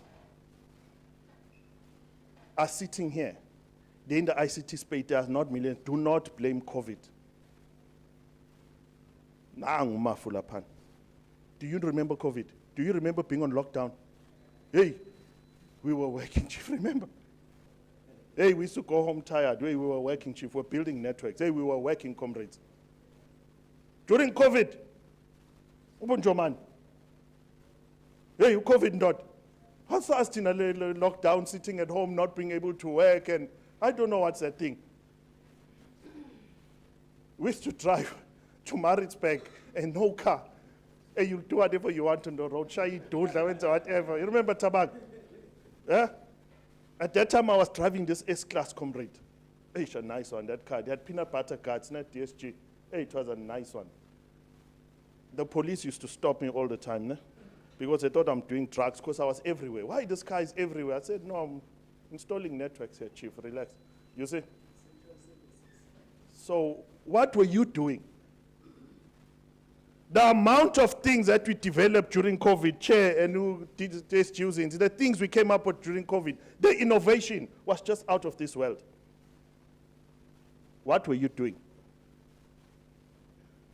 What are you doing now when we are in the time of a fourth industrial revolution that is opening a digital economy of $6.7 trillion? And you want to sit here and complain? Let's stop it, comrades. Ne?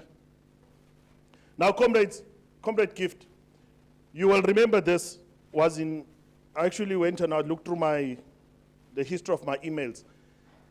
In 2017, in August, or September, ne? We sat in Val. And we looked at the PBICT, we said this is the past, this is the present, as it was in 2017, and this is the future. I want to take you back to that. This one, I'm taking you back to that. We looked at the past, that we're coming from apartheid, Bantu education, the divide and rule, the struggle. Then there was a thing called the Computer Society of South Africa.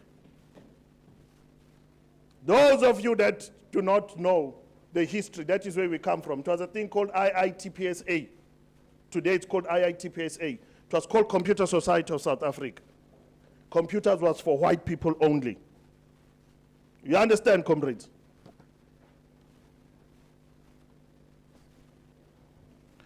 Now, comrades, some of us that got into this thing early, token ring networks, DOS, MS-DOS 6, before Windows 3.11, when you got into there, computers was of white people only.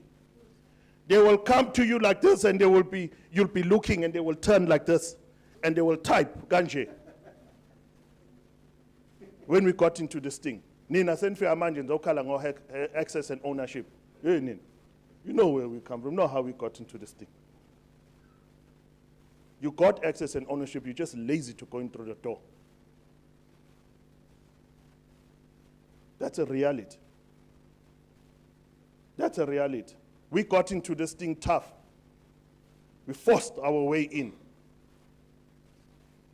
We forced our way in.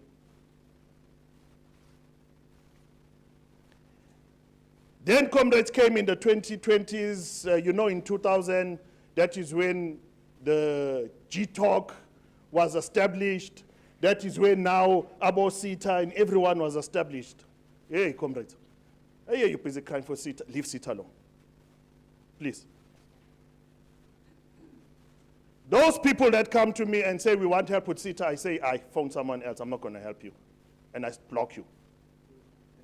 Leave CETA alone. CETA's for white people. Leave it alone. What's the color of their logo? It's blue. Why? Why? Leave CETA alone. CETA will not transform. CETA comes and was established. Go PQ Africa back then, those of you that don't know the history. If you don't know where you've been, you won't know where you are, and you won't know where you're going, and therefore you will be lost. And it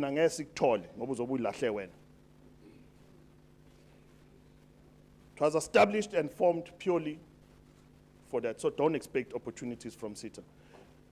When we call opportunities and we say there's broadband infraco, whose logo is green, is opening opportunities, people don't respond. Even when we phone you and we tell you, bring your documents, respond, you don't respond. Today, we're sitting, Chair, the correct number is close to 42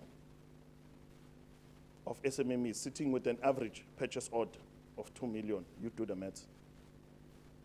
So when you're sitting here in PBICT and you're in this conference, you are sitting with people that have just purchase order value of close to, how much? How many millions? How many millions? 42 times 2. 84 what? You see, you don't even know how to count to millions. Stay in Benza emails, they know 1,000 rand.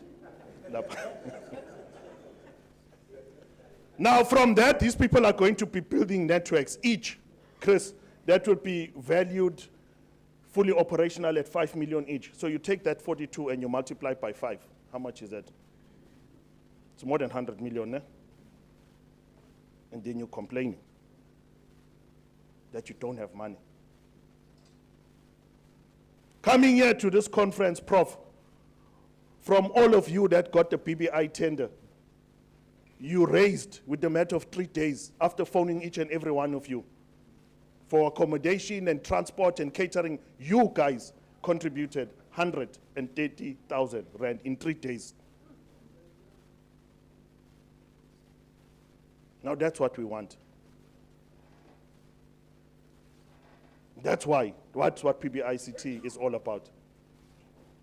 But it is still a Rolls Royce that is sitting and doing nothing. You're busy cruising with the V8 and Tombiako trying to make her happy with you driving a V8, chief. No. Take her out, leave her at home, faga machita la, hey machita, let's go feel the power of this thing and let's go. That's when you're performing. Optimal. It's an easy thing, comrades. So, comrades, there was EPITF, there was Sahara Computers, there was a Spectrum license that was given to people, those people back then, in the 2000s. That's actually 2000, it shouldn't be 2020. In the 2000s. People, Tisha, because they could speak the English. There was lawyers, because they wore suits and looked good in suits. They were given a Spectrum, free Spectrum. They were given, I think, was it 2 million or 5 million each, whatever the money was. Hey, they chowed the money and they said, hey, you've got a license. Where today we need those licenses and we know how to make money using them. We don't have access to them. But government in states put a moratorium on that. Those people are still sitting with those licenses because they teach us and because it's wrong. Those are realities. You understand, comrades? Data monopoly, digital monopolization gift, I'm not going to go through that. I'm saying this here because today I'm seeing a lot of young faces, which is a good thing for your own benefit. You need to know where you were and where you're going. And I'm going to tell you now. Those of you that are your age that are not here today, those of you that are not listening and those that are not part of PBICT are going to be paras in the future. And the future is not in 10 years. The world today is moving so fast that the future is going to be next year. Think of all your friends that have graduated, big degrees and masters, they're sitting at home. They are paras, just a para kezegi laklele kai. It's a reality. We para in a degree, ne masters. You are para at the end of the day. Otherwise, para is a short for parasite. You're parasiting of people that wake up in the morning, go and work, and they make sure that they pay their taxes, they contribute to the economy spinning so there can be lights, there can be water, and you wake up in the morning wearing your underwear and walking around your mother's house and drinking all the milk through your mouth. Those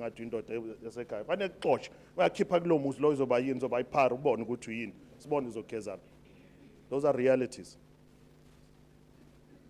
Those are realities.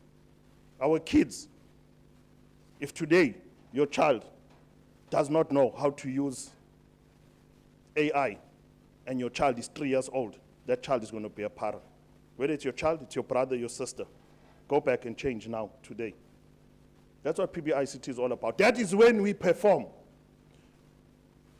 We perform, Comrade Welcome and Comrade Sai, when we have 1,500, Comrade Du, Joman, where we have 1,500 young people that have never touched a robot, and you put them in a room like you have done not once, not twice, not 3 times, 4 times.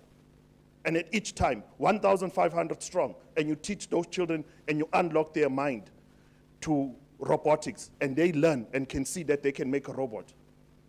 There's nothing that is more fulfilling than that, comrades. You've seen it. You've seen it, Comrade Pindil. You go in, you take a child that has never built a robot, and the child builds a robot within an hour. We saw it. You've witnessed it. So if we are still daddling and walking around as provinces and having, comrades, you're not doing anything. That's the honest truth. In 2017, comrades, we said we're going to focus on broadband rollout, and here we are today. We said we'd focus on internet for all and to radically transform the entire ICT sector. Before, when tenders went out, they used to have this thing that says you must be gold partner this, you must be platinum partner this. when we said your favorite hashtag must, gatekeepers must fall, and we fought it together. There was PBICT that when you said, no, we're fighting this is nonsense, they say, aye. We stopped tenders. Comrade Do. We used to go to tender briefings and disrupt them nicely. No, take that thing out. Do you know what it means? If you are saying that you want to have a Cisco partner that is gold accredited, are you Cisco certified, Jongobu IT manager? If you're not, then you don't know what you're asking for. Then stop asking for it. It's a simple thing. It's a simple thing because you don't know what you're doing. Then why are you building a Cisco network? Otherwise, go back to school. It's a simple thing. And these are realities, comrades. Now, comrades,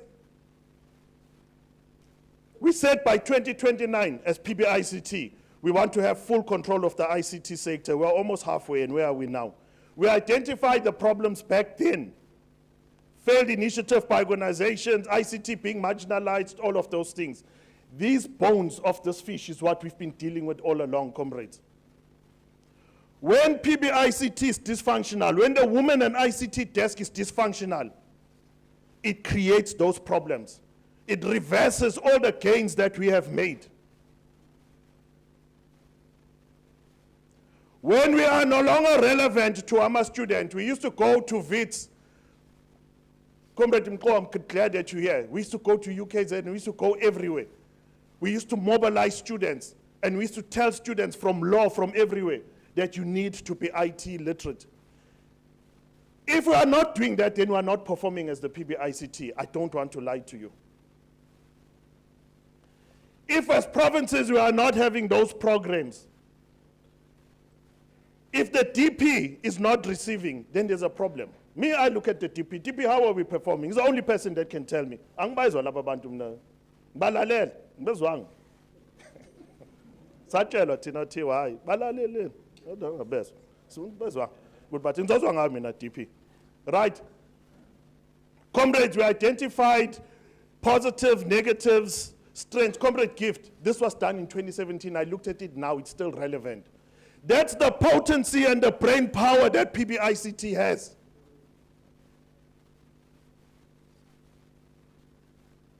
(2017) and still relevant today. Through COVID and everything. Comrades, still relevant today. Then, comrades, we had a clear strategy in 2017. You tell me if the strategy is not relevant. We said the first thing we want is the economy, and in there must be work opportunities, business, innovation, infrastructure, and we want ownership. 2017. We said academically our people must be aligned accordingly. We need early development. We need to start teaching young children how to code, how to program. We need to expand knowledge to academic leaders. 2017, comrades. Today is 2024, Comrade Gift. Only pure brilliance and pure excellence can think of something that lasts this long, for it to be this relevant, now more than ever. That is what you call visionary leadership. We said in the content, we need to control the content, we need to influence it, we need to secure and we need to create our own. Today, all TikTok and everything has taken over. They direct and dictate to us what we must do. But we said this in 2017 before this hype came. So when we say that your children are going to be paras and you are going to be paras in the near future, that is exactly what we're talking about.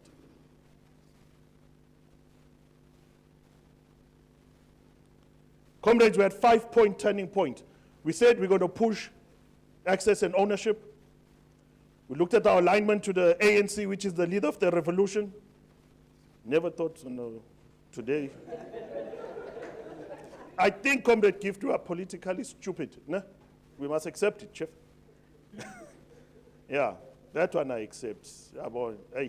Yeah. We said we're going to launch a plan for execution, form consortiums, and build a footprint of PBICT. where we said that is where we resolved that we're going to go to Western Cape, Siyoyivusa, and we went to Western Cape and Siyoyivusa. We said we're going to go to Limpopo. I think SG was given a task, Vusa in Limpopo. He went, Wayivusa. Chair was given in Western Cape, and we went, and we had 9 provinces. Comrades, we had a timeline.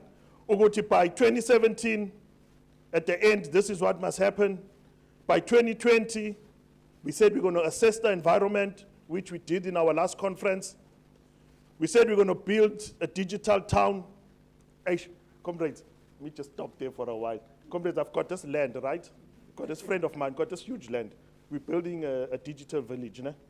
It's in between Pietermaritzburg and eThekwini. You see what I'm getting at? So we're selling sites, Lapana, 50 by 50. You see, but it's going to be a digital village. I'm telling you now. I'm not talking about something that I'm talking about something. Thank you very much. There's no kanda nje. I tell you diesel is all exen. Usay na ngizokutshela. I'm just saying, comrades. When we say you're going to do something, you must do it. Ne? 2023, we said we're going to distribute local hardware, ensure 80% governance spend to ICT. That's what we wanted to achieve, comrades. So you can see, Comrade Gift, how far we are off from that achievement. We had these plans. We were implementing, we were doing things. What like a province, like a NEC, we've learned. Cannot be a structure that doesn't have money. Now you're going to implement things, comrades. There is a problem. Thanks to Comrade Gift for reminding us, comrades, why it's happening with PBICT. Why have we lost that thunder as the PBICT? And I asked a simple question, Comrade Gift. Do we still have membership? Do we still exist? If we do, was Anigegu NGC, Letanama members in, and today here you are. You prove me wrong, which is a good thing. We are the only organization in this country, in this sector, one that has a constitution that was adopted in the founding of this organization, presided by OIEC, the only organization. Our first conference was presided by IEC.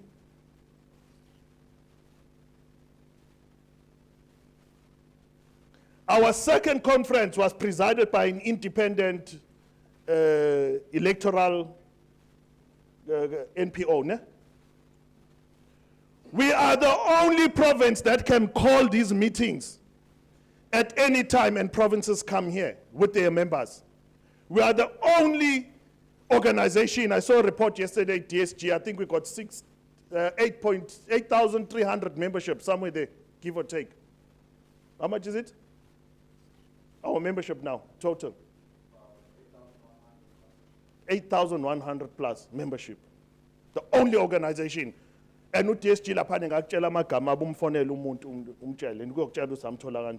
only organization.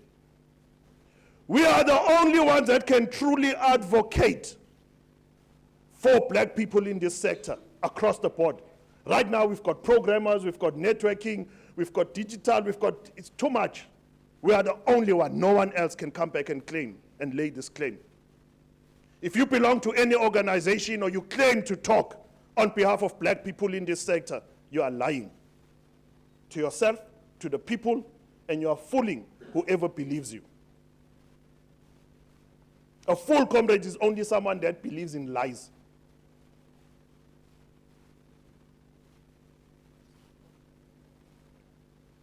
So if you believe any other organization outside of PBICT represents this sector, the black people in this sector, you are a fool. Because you're believing in lies. Tell them to call a conference like this. Then let's see.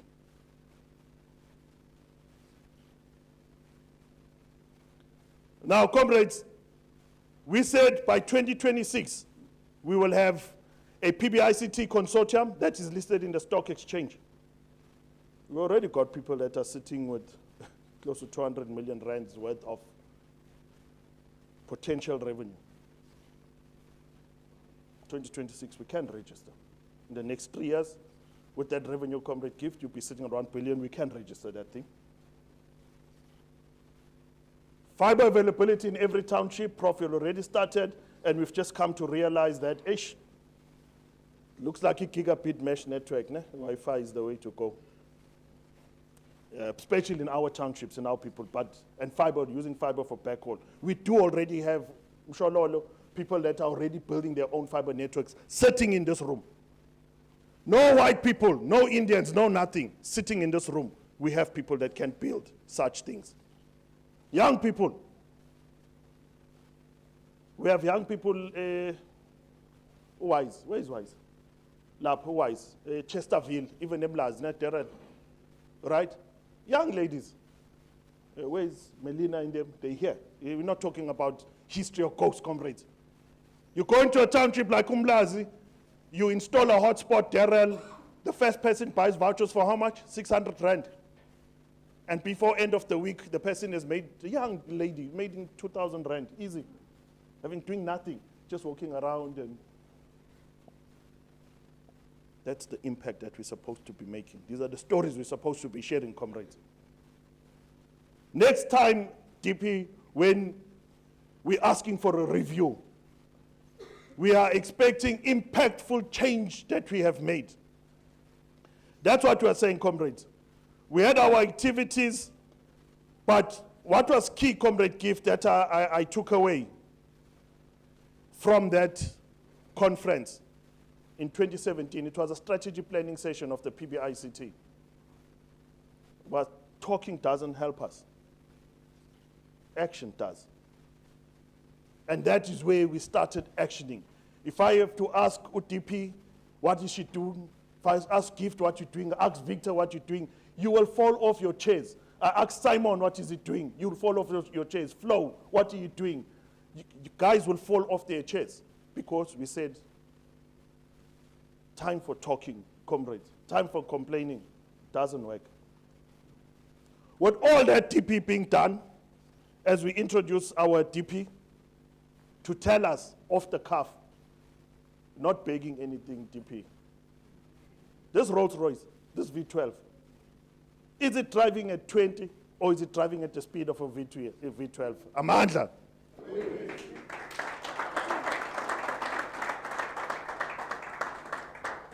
Nkosi.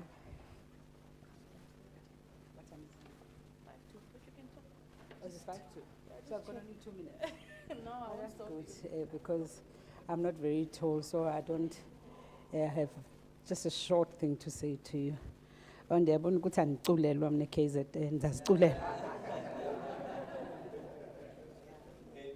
Igama lamakhosi kazima ndijonge kuni Bongwe, igama lamakhosi kazi Malibongwe, Malibongwe, Malibongwe, Malibongwe, Malibongwe, igama lamakhosi kazi Malibongwe, igama lamakhosi kazi Malibongwe, Malibongwe,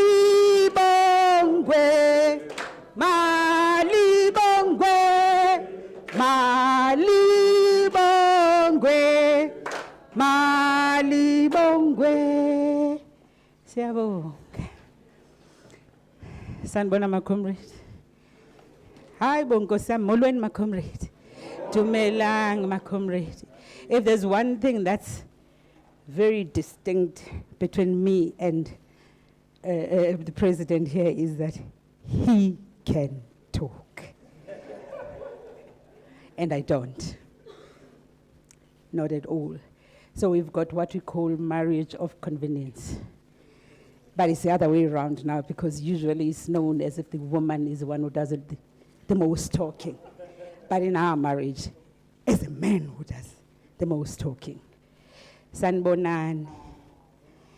Sanbonani. Hey, President, what you are asking me to do Why am I hearing myself? There's an echo. It doesn't sound very nice in my ears. Can you guys hear that there? So can we do something about it, please? DSG, please.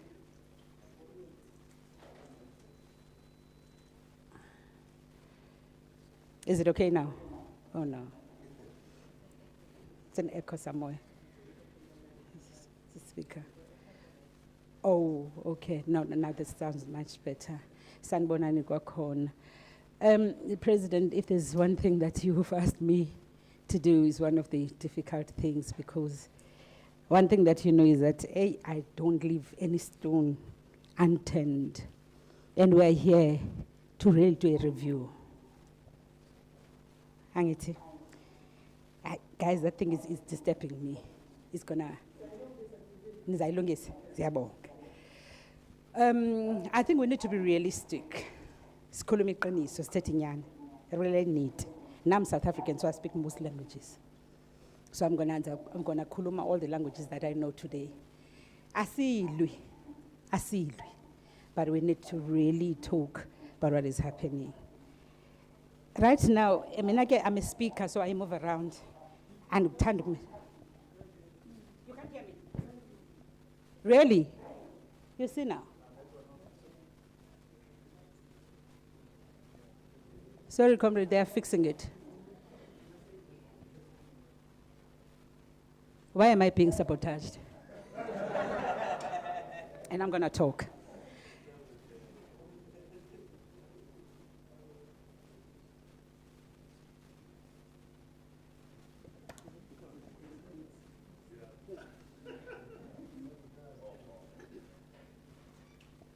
Should I try?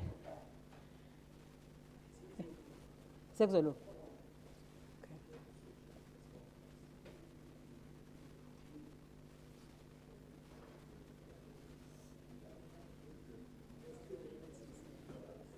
One, two, 1, 2. Is it better now? But I still hear myself. Okay.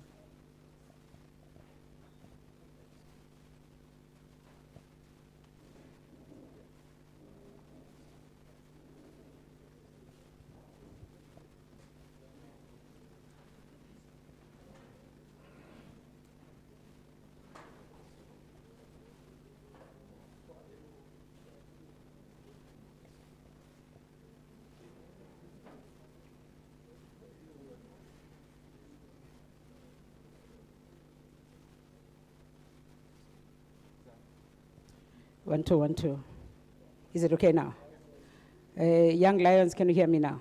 Much better, Mandla. Thank you so much. Hey, you mustn't sabotage a woman, Nina.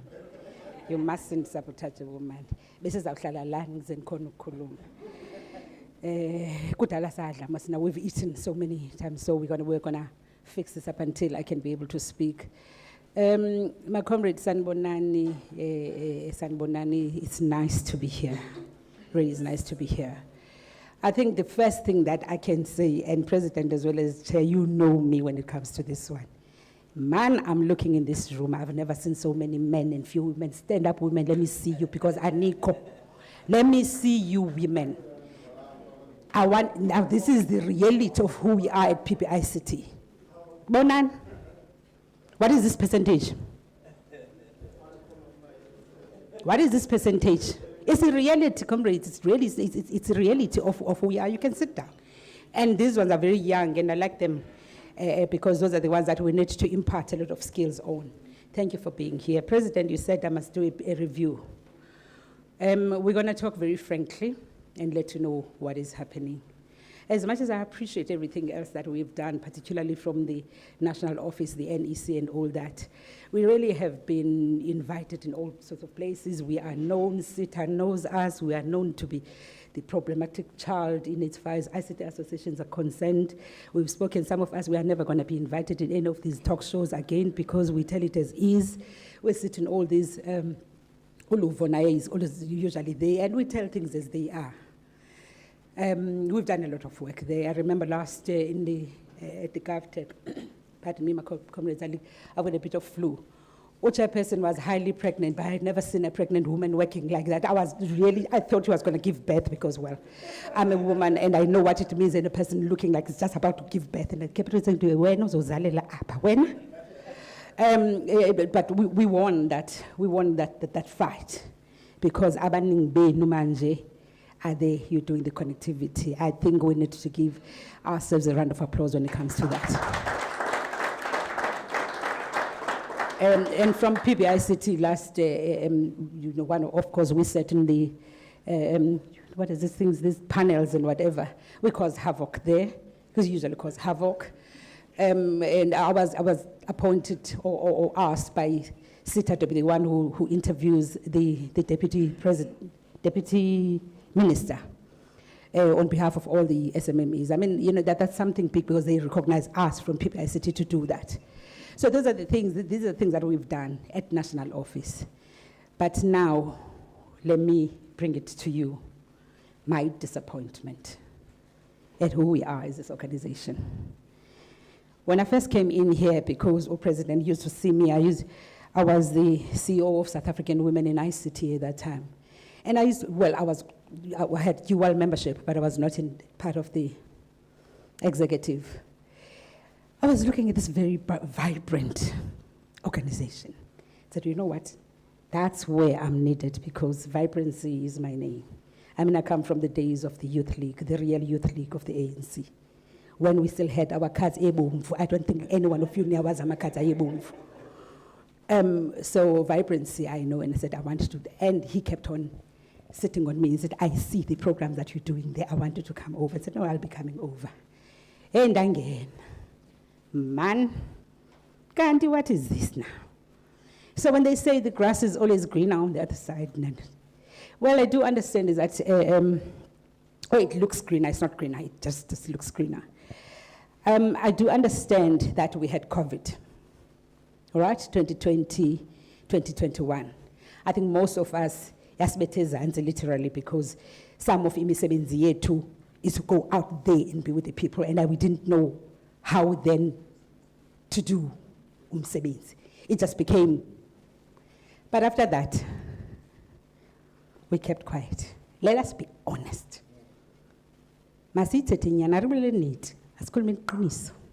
We became quiet as this organization. We started working in silos. Each and every person did their own thing. I don't know how many times I've sent this man messages that he never responds to. This one here next to me. I've invited them on so many things that I would be doing, chairperson and all that. Gauteng, I stay in Gauteng.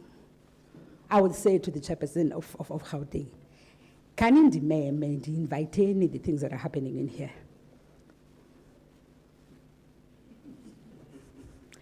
I've never been there, not even once. I do not want to talk about the province that's called the Eastern Cape. I don't want to talk about that province at all. I've never in my entire life been so disappointed at the province that is my original province, where I come from when I was born, before I stayed for 30 years in Gauteng now. They've never attended not a single thing of the work that I personally have done in the Eastern Cape, that I wanted it to be under PBICT. That's the Eastern Cape for you, and I'm looking at you guys because I know you from the Eastern Cape. Luvo, you know I've spoken to you. There are things that we could have scored under PBICT on the work that I was doing alone with the Innovation Center that I opened there. The director from Geneva ITU came to that rural area to see the work that I was doing. And I was trying to highlight PBICT. Not talking about myself alone, I just want you guys to understand the disjoint of the work that we've done. Because I felt that Eastern Cape is not welcoming me because I'm not from there anymore. Well, I left as a child, grew up in Cape Town anyway.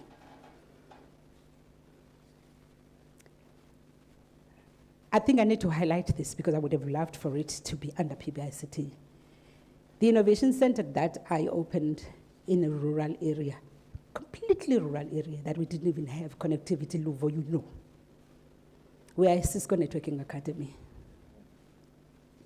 I took people, 55 youth NEET, and women who had never seen a laptop before. We trained them on Cisco programs. We got a diploma for them. We got 100% pass mark with 96% cum laude, doing it on my own. And I wanted PBICT to score on it. I invited PBICT. All I'm saying is that there's a lot of work that we're doing. Maybe I'm also to blame because I just went alone when I saw that PBICT is not coming on board. I said to the president right now when he was asking me to do some of the things, I said, no, I'm tired of being the leader alone. I want them to be the next Zinengukwana. I can't just be the Zinengukwana alone. If you're a leader, you need to uplift the others. I'm looking at you. You probably are the same age as my daughter. Mina, I'm old. I can see the kids in here. You are the type that I'm looking for. Nina Lai PBICT. And I'm not going to be doing anything without you. If by the time in the sea, when I get to heaven, because I'm going to go to heaven, I'm not going to go to hell. When Jesus, whoever is asking me, I want to say, young women, I uplifted them. This is where I am because Loa Sisi Loana uplifted us. That's what I want from you. Now let's talk about the programs that are being done. If you are a member of PBICT, you know the programs. I'm not going to be talking about the programs for women because everybody about in there was. The youth programs, nothing. We got here, I think we got here 2020 when we were nominated, 2020. Somebody, I think from Northern Cape or Limpopo said, there's never been any induction. It's the truth. Some of us, we've seen for each other for the first time, right here today. And we need to talk about these things. If we are, siyazilungisa, we need to really sithethe ngezinto that we've done wrong. All of us in here, we've done something wrong to kill this organization. Every single one of us, we've done something. And why did I join this? Was it just because I'm an individual or I wanted to benefit everyone? It's in the constitution, PBICT. Chair, do you remember we launched at national level a Women's Month, and we gave the strategy of how it should be done. It was never emulated by the provinces. We did it that first year, and I did it the following year. After that, Zole Twaka too. Nothing. Youth Month, ifika idlule. Nothing. Nothing ever happens. Again, as I'm saying, comrades, I'm not fighting, but I just want us to really look deeply. What have we done to ensure that this organization ihambela phambili? And we can't talk about ukuthi asina mali all the time. Yes, we don't have money. Or yes, we do have money. But there are certain things that you can do without the money. Or we can go and look for the money. President uthi khona imali. I'm actually going to be talking to him and after this. But there are certain things that you can do without that money. But for people to assist you and fund you, they need to see the eagerness from you. You need to come out there and want something. That's what I liked about the PBICT. Because there was that vibrancy, there was that militancy. I'm looking at you people from the Eastern Cape. Nina Danisili, really. Thank you. And they must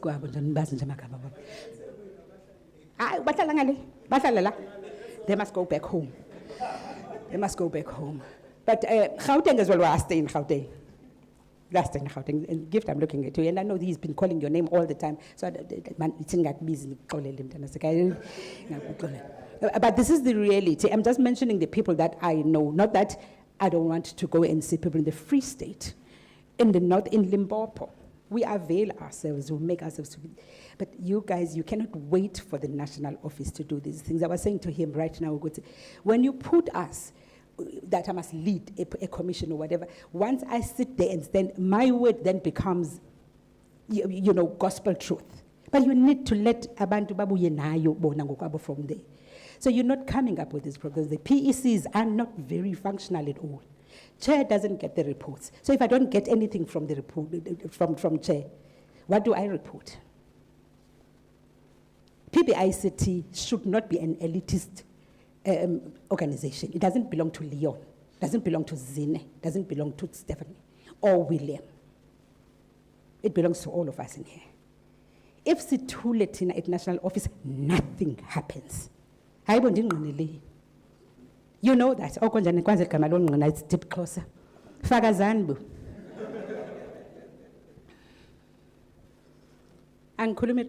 Or am I lying? You guys, you know, you wait. You can't wait. This is your thing. You got into this organization. It's your thing.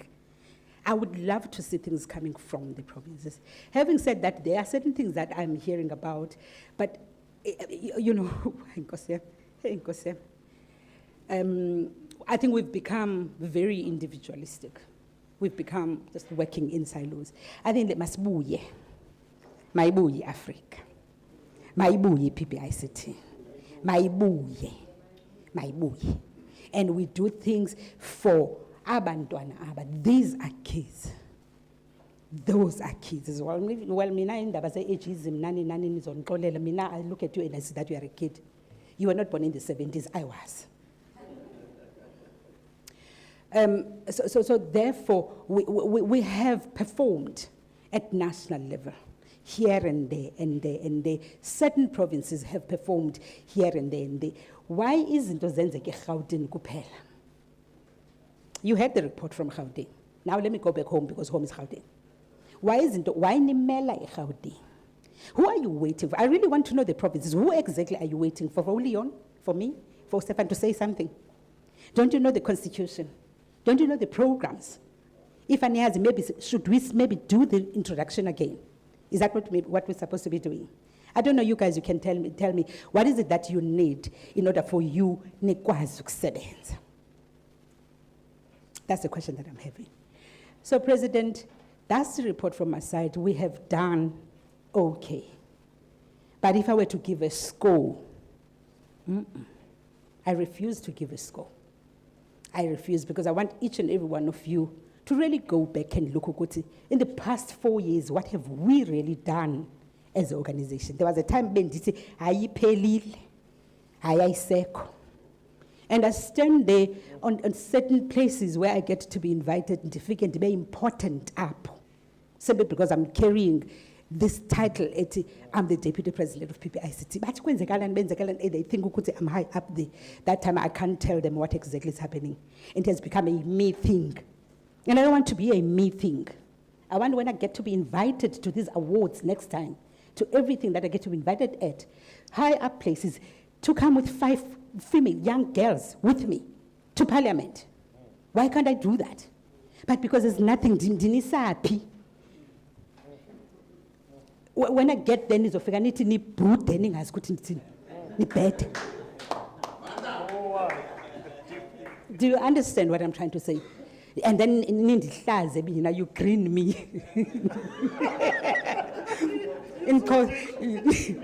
English has gone, the data is gone now, the English. You disgrace me, English from UCT, but you green me, Gestos. I don't want to be greened by any of you.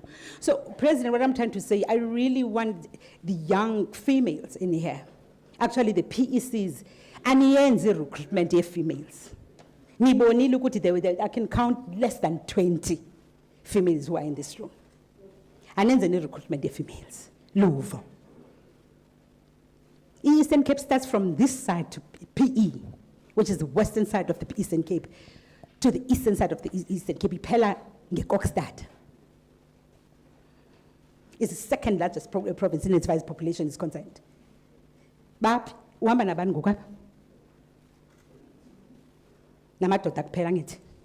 it's a reality. So, comrades, let's go back and relook at who we are. Let's go back to the basics. Why did we get into this organization? Why? And what do we want to achieve? Can you go back and get that radicalism that we had in 2017? The one that when I was looking, whilst I was still busy with SA Women in ICT, when I was looking, hey, haibo, yabona pa, kyavuta payan. I need that back. I need that oomph. I need to be able to stand on these stages where, luckily, Luvo, you do know, I do get invitations at places where I can put PBICT somewhere. But I don't know what to say these days when I get there. Mrs. Jongeni, thank you so much.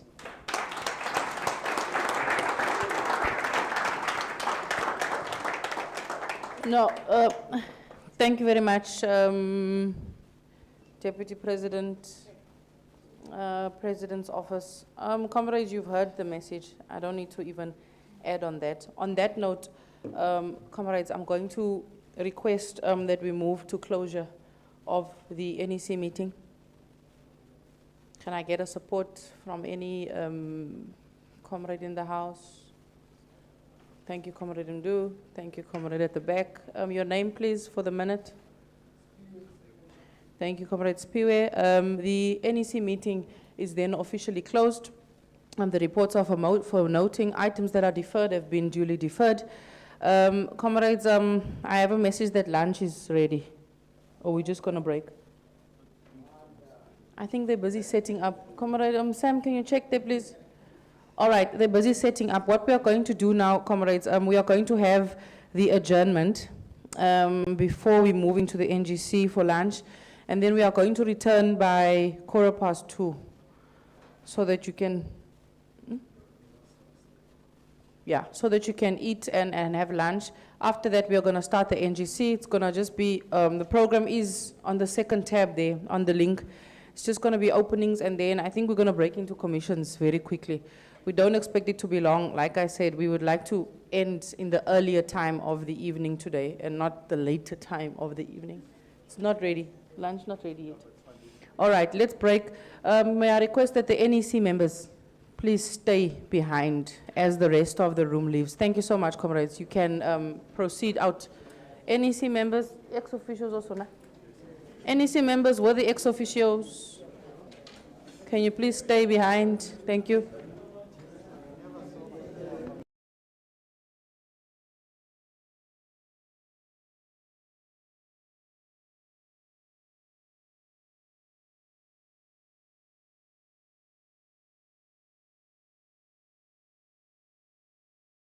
The first item, we start with registration. We've done that in the morning.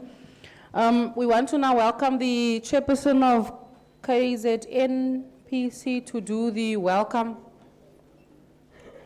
if he's here. KZN chairperson.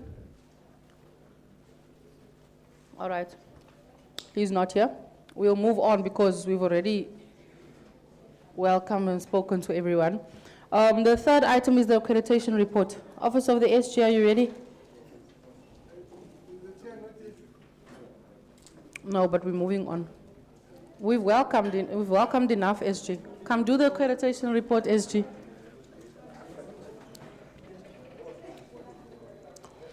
After that, we go to opening remarks from the president. No, after the accreditation report, sorry guys, I'm changing the agenda slightly. We are going to go into the election of vacant positions. So the title of the meeting now changes from a midterm review to a special NGC, which is the only way in terms of section 8.85 that we can elect. We are going to present the rules of the election. We're going to nominate the elections committee. The independent observer will facilitate. He'll have his team. There'll be the elections committee that will be chaired by the president. Just for your comfort, the comrades serving in the elections committee cannot vote. The deputy president will then have right of veto that the president usually has. So I just want to cover that whole administrative situation. After that, comrades, the SG will present with the accreditation report. I'm expecting him, when he walks back in, to present the rules of the nominations, how it will unfold, how names will be presented, adopted, then move on. So that when the independent observer comes, all of us will go into the gallery And the independent observer and the elections committee, as well as his team, will then facilitate the elections of the vacant positions. After you guys are done with the elections, we will obviously congratulate the elected comrades, and then we'll jump right into commissions. There are 4 commissions. There'll be chairpersons of those commissions. You'll participate there. We don't want it to be longer than maybe 15 to 20 minutes. The chairpersons of those commissions will give a report back, and then we'll finalize the second round of commissions, and the day closes after the feedback. So that's how the next process will unfold. It is 2:30. We're going to try and do all these things as fast as possible. Obviously not negating the fact of your contributions, and that must be very brief. So the agenda is quite long for the second session, but I'm sure we'll get through it as we got through the first one.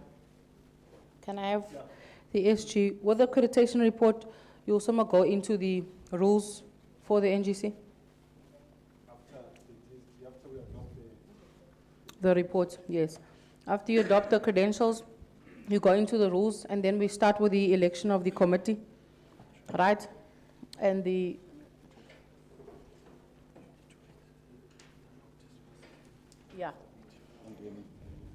yeah, I was just trying to show you guys I'm talking so that some of you start coming into the venue thinking that we are electing without you being present. So I'm just, and it worked. It seems like comrades thought we are proceeding without them. The President Chair, is he here yet? Still eating, all right. While he's doing that, I'm going to read out the notice. I see it's flighted on the screen. Just bring it in. So the notice is done under section 8.6.2a SNU of the PBICT Constitution. The NEC hereby issues a notice of the third term mid-review and a special NGC as defined by chapter 1.11 of the Constitution. We then move into the rules and procedures for the PBICT NGC. It's the highest decision-making body between conferences in terms of section 8.1b of the Constitution. We have agreed to the following rules and procedures that should apply to the special NGC that should take place on the 14th of September in Durban. The national chairperson shall call a special NGC empowered by section 8.6.4.3b of the Constitution. In the absence of the national chairperson, sections 8643d will apply. As soon as the order is declared, the NGC will come into order and the following proceedings will then apply. The rules: there shall be an order and silence in the House wherever official business is conducted. All delegates will have a right to speak in plenary and in the commissions. Delegates wishing to speak shall indicate such intention by raising their hands or holding a duly issued accreditation tag, which we assume all of you have. Some of you don't have accreditation tags. Office of the SG, please check on that. The chairperson of the session will decide on the order of speakers and will ensure there's a spread of speakers from various delegations. Delegates will be allowed to speak for a maximum of 3 minutes in the plenary and 5 minutes in commissions, unless otherwise decided. Delegates will speak only once during plenary on each topic.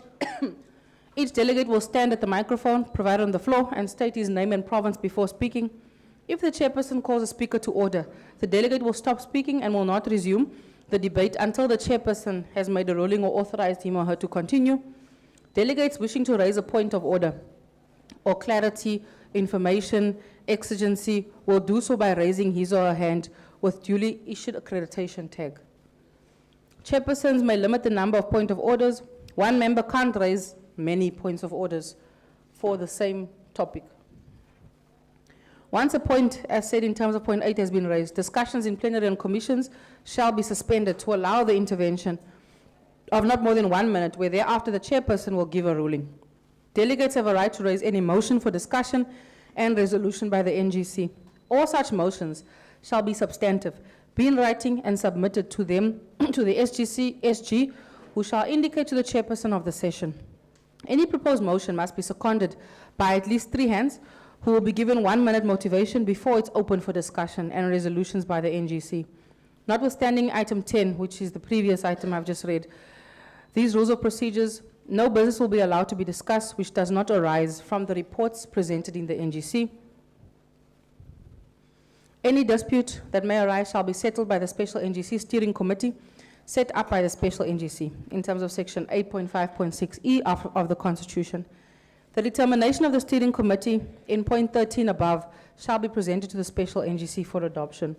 All cell phones and communication technology must be on silent during these proceedings.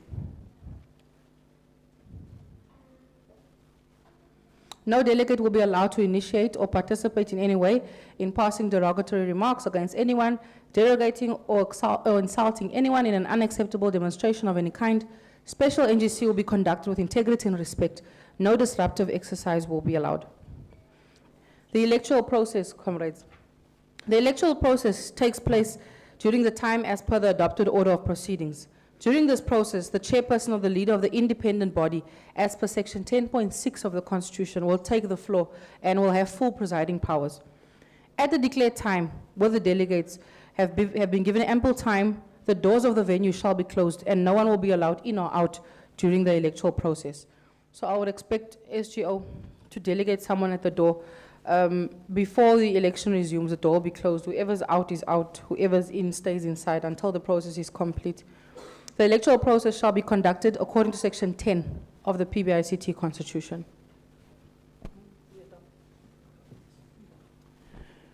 Comrades, that's the rules of the NGC. That's the way the election will happen. Can we adopt the rules of the process as well as the notice of the meeting? Comrade Mdu. Can I have a seconder for that, please?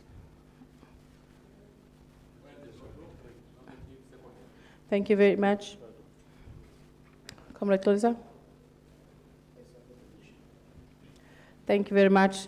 There are then three, there are the mover and then there are two secondments. As per the rules as well as the notice are duly adopted. We are now going into the accreditation report. Comrade Talita, just ask the comrades who are outside to start making their way inside, please, as we finish the formal process. Comrade SG, you're going to come and present the accreditation report, which also needs to be adopted before we proceed. After we hear the numbers, I'll then just give clarity about numbers, thresholds, how we do the voting process in terms of the procedure. And then we will then select the steering committee. And the independent official will come and proceed with the process.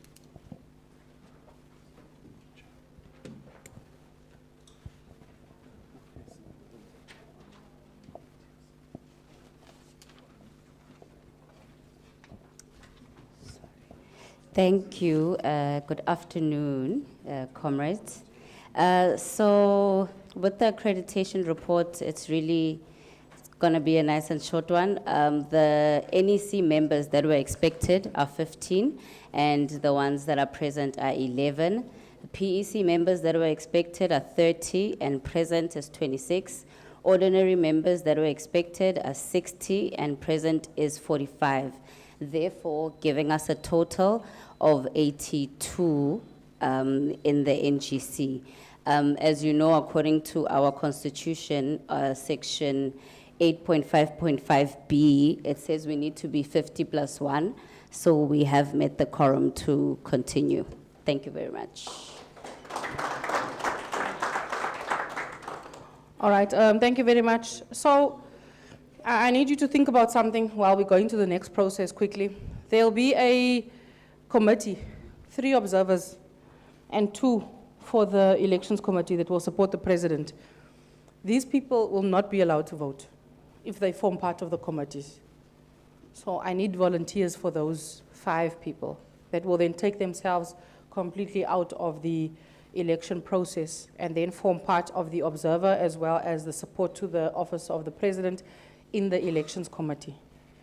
So please think about that, discuss it. You can volunteer yourself, it's fine. We then just get approval. And then because Comrade Mdu from the Free State is the Free State chairperson, he raised the item of the election. I'll need to call him up to come and declare the item so that we formally adopt it in the process, and then we move into the actual election. Comrade Mdu, you also cover the vacant positions in your presentation. Remember, it's a deferment from the NEC meeting that we now change it into a special NGC because there are vacancies in the NEC. So all you do is, for the record, we'll need, because you raised it in the NEC meeting, you need to now raise it again so that it forms part of the record. We then we'll call it a sort of motion of what we need to do. So I'll call you up now. You can come and then just present the motion. After that, we'll get a supporter, 2 supporters, and then we move into the process. Thank you.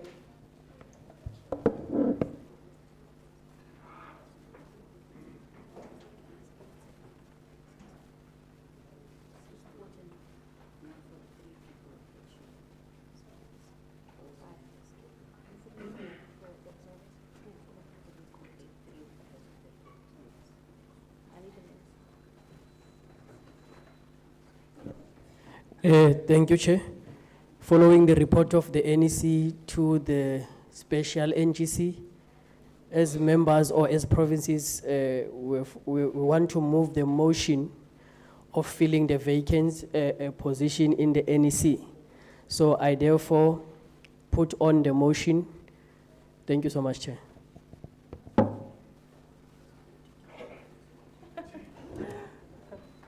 Thank you. Can I have supporters, please, for our records? I'll announce which. I see Comrade Mdu forgot the positions. You can stand, Comrade Chair Mpumalanga. Thank you very much. Can I have another supporter for the motion, please? Thank you very much, Comrade Clarissa. We have supporters for the motion. We have our procedure in place for the elections to happen. NEC members on this side, please limit disruption. All right. For the record, the vacant positions that we are filling is the Treasurer General. I didn't mention that our Treasurer General succumbed to cancer within the first month after his elections. May he rest in peace, but he was from the Western Cape, Comrade Sakumzi. That's why the TG office is vacant. Since then, it has been vacant for the last 3 years. So may he rest in peace. And I would like to please call a moment of silence for that. Moment of silence, Comrade Ndumiso.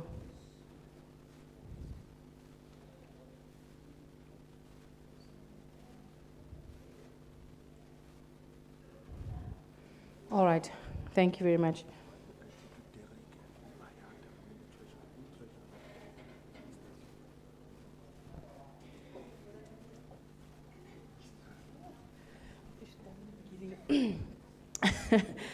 The President also wants me just to put on the record while we are here, Comrade Derek Rolls, who also passed during this tenure. He's one of the founding members of the PBICT, Comrade Ayanda as well, who also passed. Third one, the TG. So we remember those founding members of the PBICT. If it wasn't for them, all of us might not be sitting here. So we also include them in our well wishes, and we'll make sure their memories are remembered and their contributions. Treasurer General position, Deputy Treasurer General position, Deputy Chairperson position, we are filling. Mobilizers, mobilizer for women, mobilizer for innovation, mobilizer for student, and then the last mobilizer we are filling is the one for policy and political liaison. The scribe SGO, you have the vacant positions for to assist the independent. And then it looks like, comrades, we have a nomination for the 3 observers. They are invited as guests, so we don't need to remove any voting delegates. It looks like they are on my left, your right. We'll let them introduce themselves because I haven't gotten their names, SG. Then the last 2 comrades we need is to support the president with the elections committee. Comrade Mdu, you have a nomination? No, not a nomination, Chair. I'm just trying to make sure that the observers, let's have their names, Chair. Yeah, they'll give it to you. And also the issue of tax, Chair. Mm. All right, thank you. They'll introduce themselves just now. I didn't get their names yet. I need the nominations for the the elections committee. 2 that will support the president. Yes, comrade? Comrade? Name? Comrade Chris. Can I have a second nomination, please? Comrade Tabang, you can stand up. You must put on record.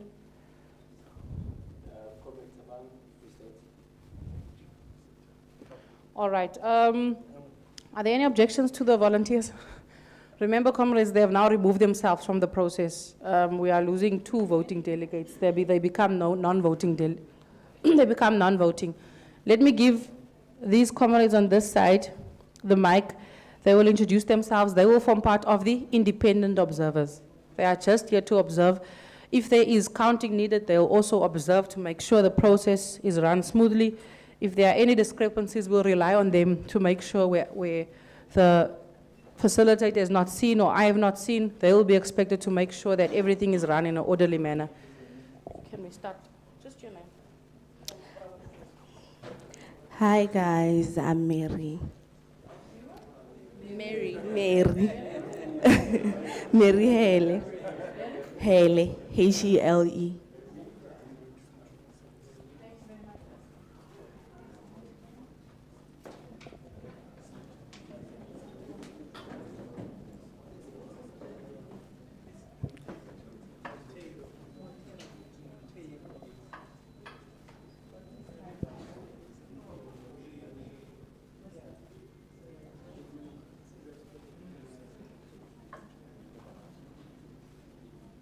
Good afternoon, everyone.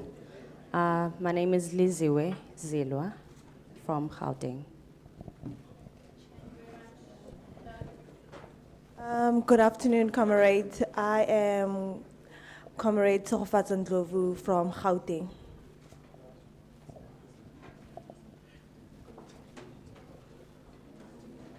All right. Thank you very much. SGO's office, the tags.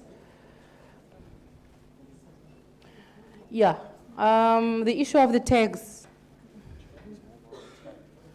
They are busy sorting it, Comrade Mdu. So you've got the 2 members of the elections committee. Where are they? They must come this side. Remember, the NEC members will collapse into the room. So NEC members, please vacate the chairs so that you can give the elections committee and the independent.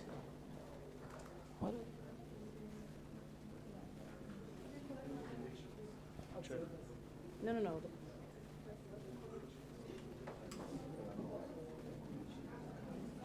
All right. So the elections committee will be here with the presidents. Observers are this side, my left, your right. I'm now going to introduce Mr.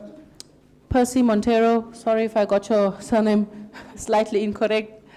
He is our independent elections convener. He's the SEZ project manager, and he's joined us as support today. May we please welcome Mr. Percy to the floor. He's already taken his seat. He's on my right, your left. He'll be facilitating elections. Thank you very much. In terms of the Comrade.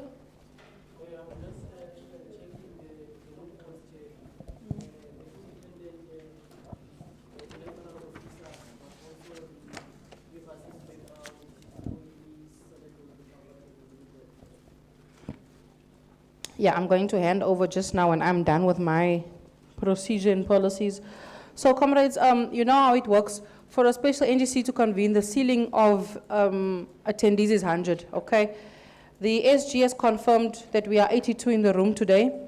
The threshold, if there are contesting names, would be 25% of that 82 to stand in the event that there are contesting names. If you have an unopposed name, obviously the name proceeds because it is unopposed. Where you have an opposed name and there's a voting process that must happen, for that name to stand, it needs to reach a threshold of 25%, which is a show of hands from the floor. of that 82, okay?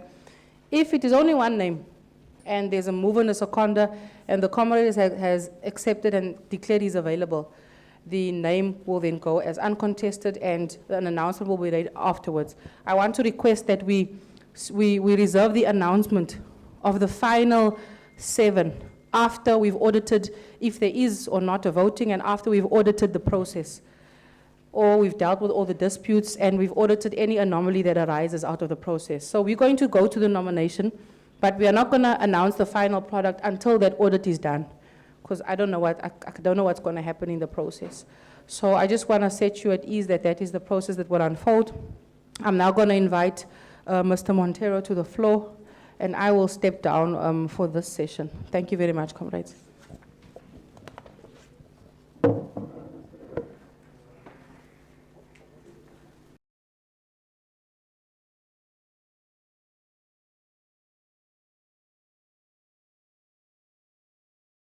Ngayithulela ngithatha ama-notes president. Sengizizwa wena manje. So thank you, Mr. Percy Montero, for such a brilliant work, and also for ensuring that we have filled up the positions that we always wanted. So the steering committee, I now release you. Thank you very much.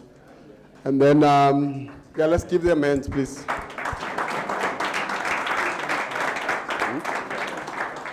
Yes, and the observers as well. Thank you so much for volunteering your time. Comrades, time is gone. We're still in the middle of our national conference. There's still other activities that we're doing. We're supposed to go to commissions. I'd like to apologize on behalf of the chair. She had to step out, so that's why I'm on the podium. So we had an agenda where we needed to go to commissions and discuss our STEMI programs, Internet for All, varsity by day, school by day, varsity by night, localist moja,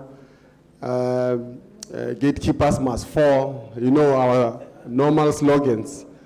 So what I'm going to do, because time is not on our side, I'm going to hand over to the president so that he can take us through those key initiatives, those key programs of PBICT, in terms of where we're going, how we're going to do it, and then the president will give us a directive and also a in terms of how do we participate in those programs through provinces, individuals, and hopefully we can take something home and through our businesses, our professional lives. Comrades, we need money.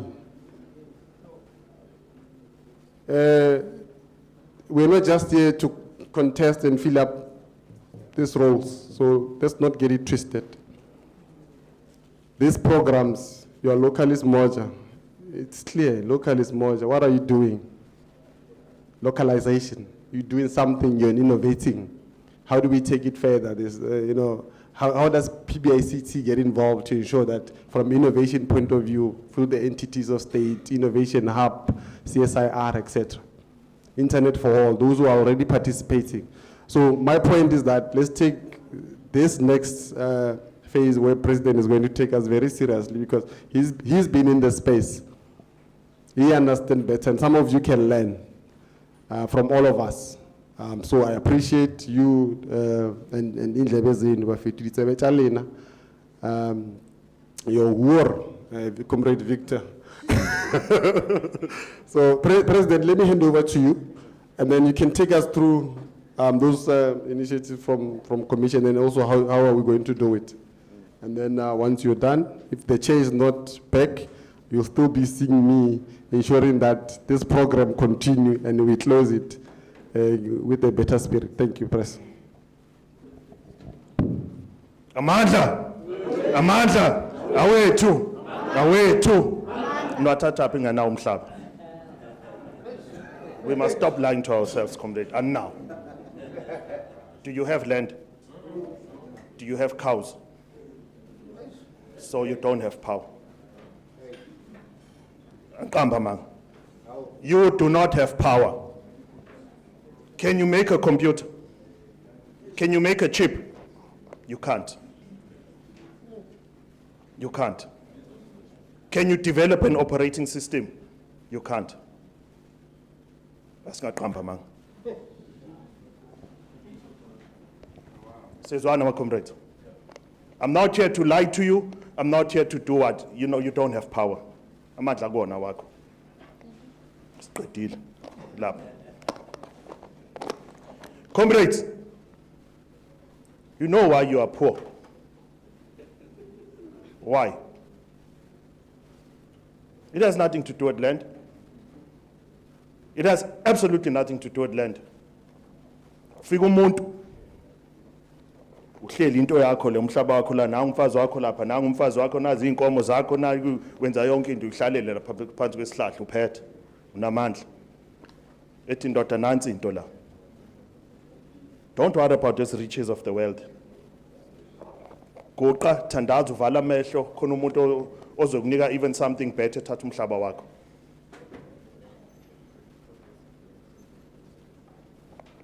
You understand, comrades?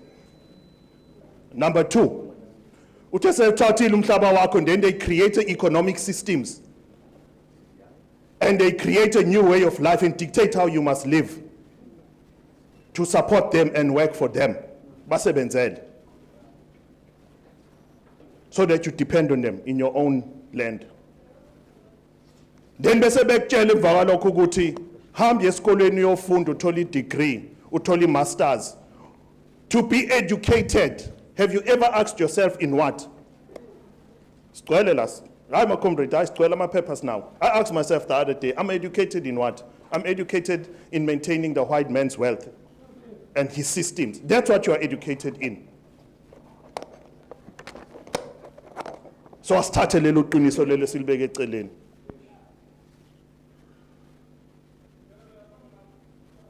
Nazo comrades.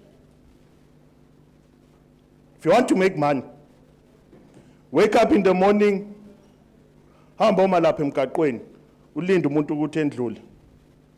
Uhambe uyosebenza lapha engadini yakhe. Because that is the mentality that we as black people, as Africans, has been implanted in our heads.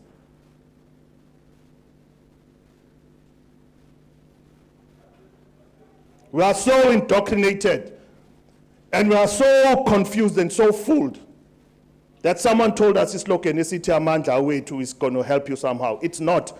It's demotivating you.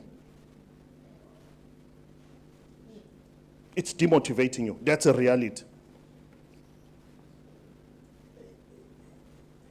That's a reality. That's a reality. We believe and we have gone to a point where we are entitled. Help me because I'm poor. Help me because I'm black. Do you have any idea how the potency of you being black? Do you have any idea? Comrade Umko, we used to spend hours, almost a whole day. He'll come to my house and we'll sit down and we will talk a whole day, talking about the potency of black people and what black people innovated and invented. The power within you of being just one thing, of being black.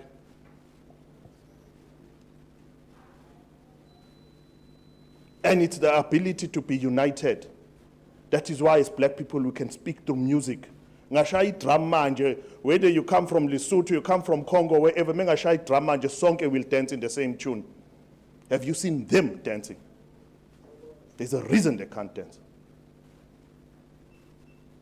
So they kill that thing in us of a unit by creating and putting all this nonsense in our heads.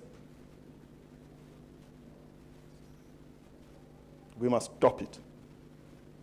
If you want to be rich, got 3 young men there, the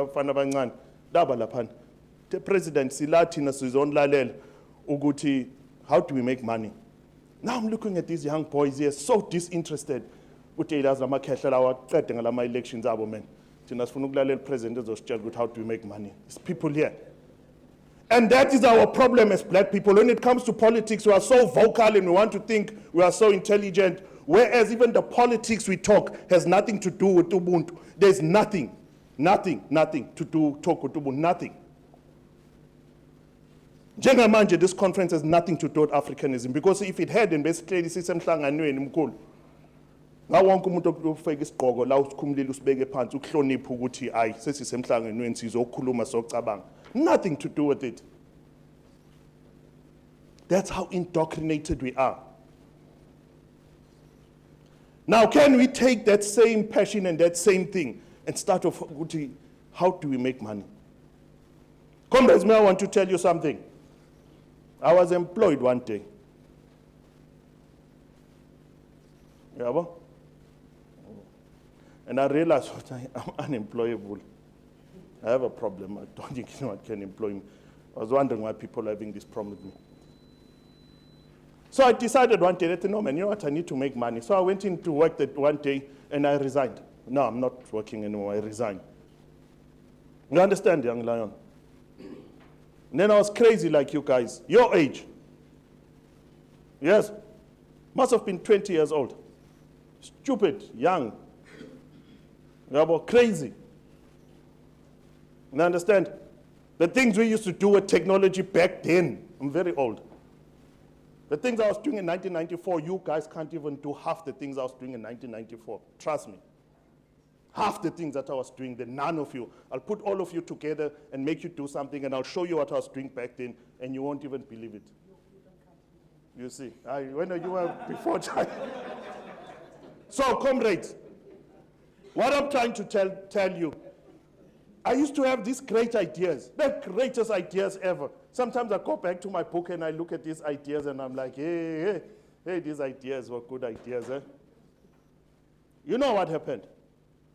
I went to a white man once. Hey, this guy, something's wrong. I think white people like me, I don't know why. But it's fine, they like me. I don't want to lie to you.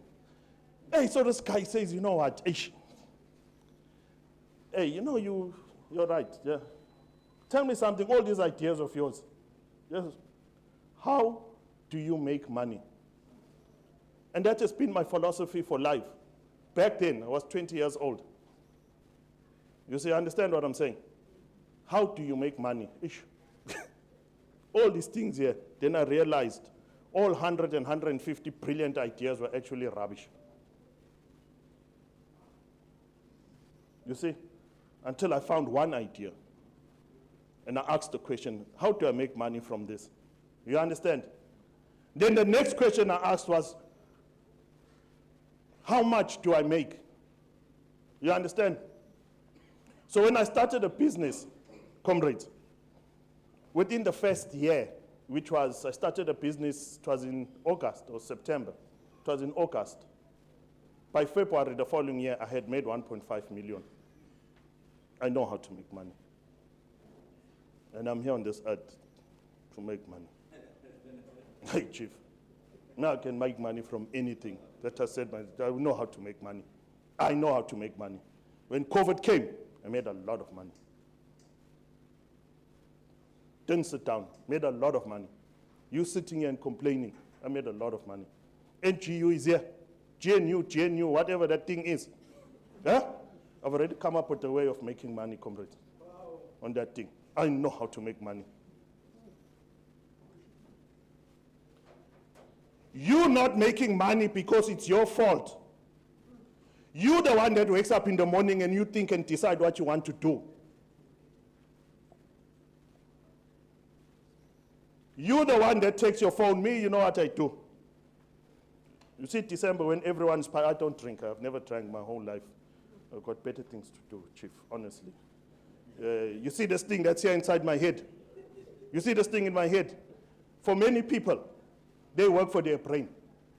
You understand? The brain wakes up and says, hey, today I don't want to go to work, you sleep. Hey, there's no money. There's no money. You see? You work for you. You understand, comrades? Me, my brain works for me. I tune it.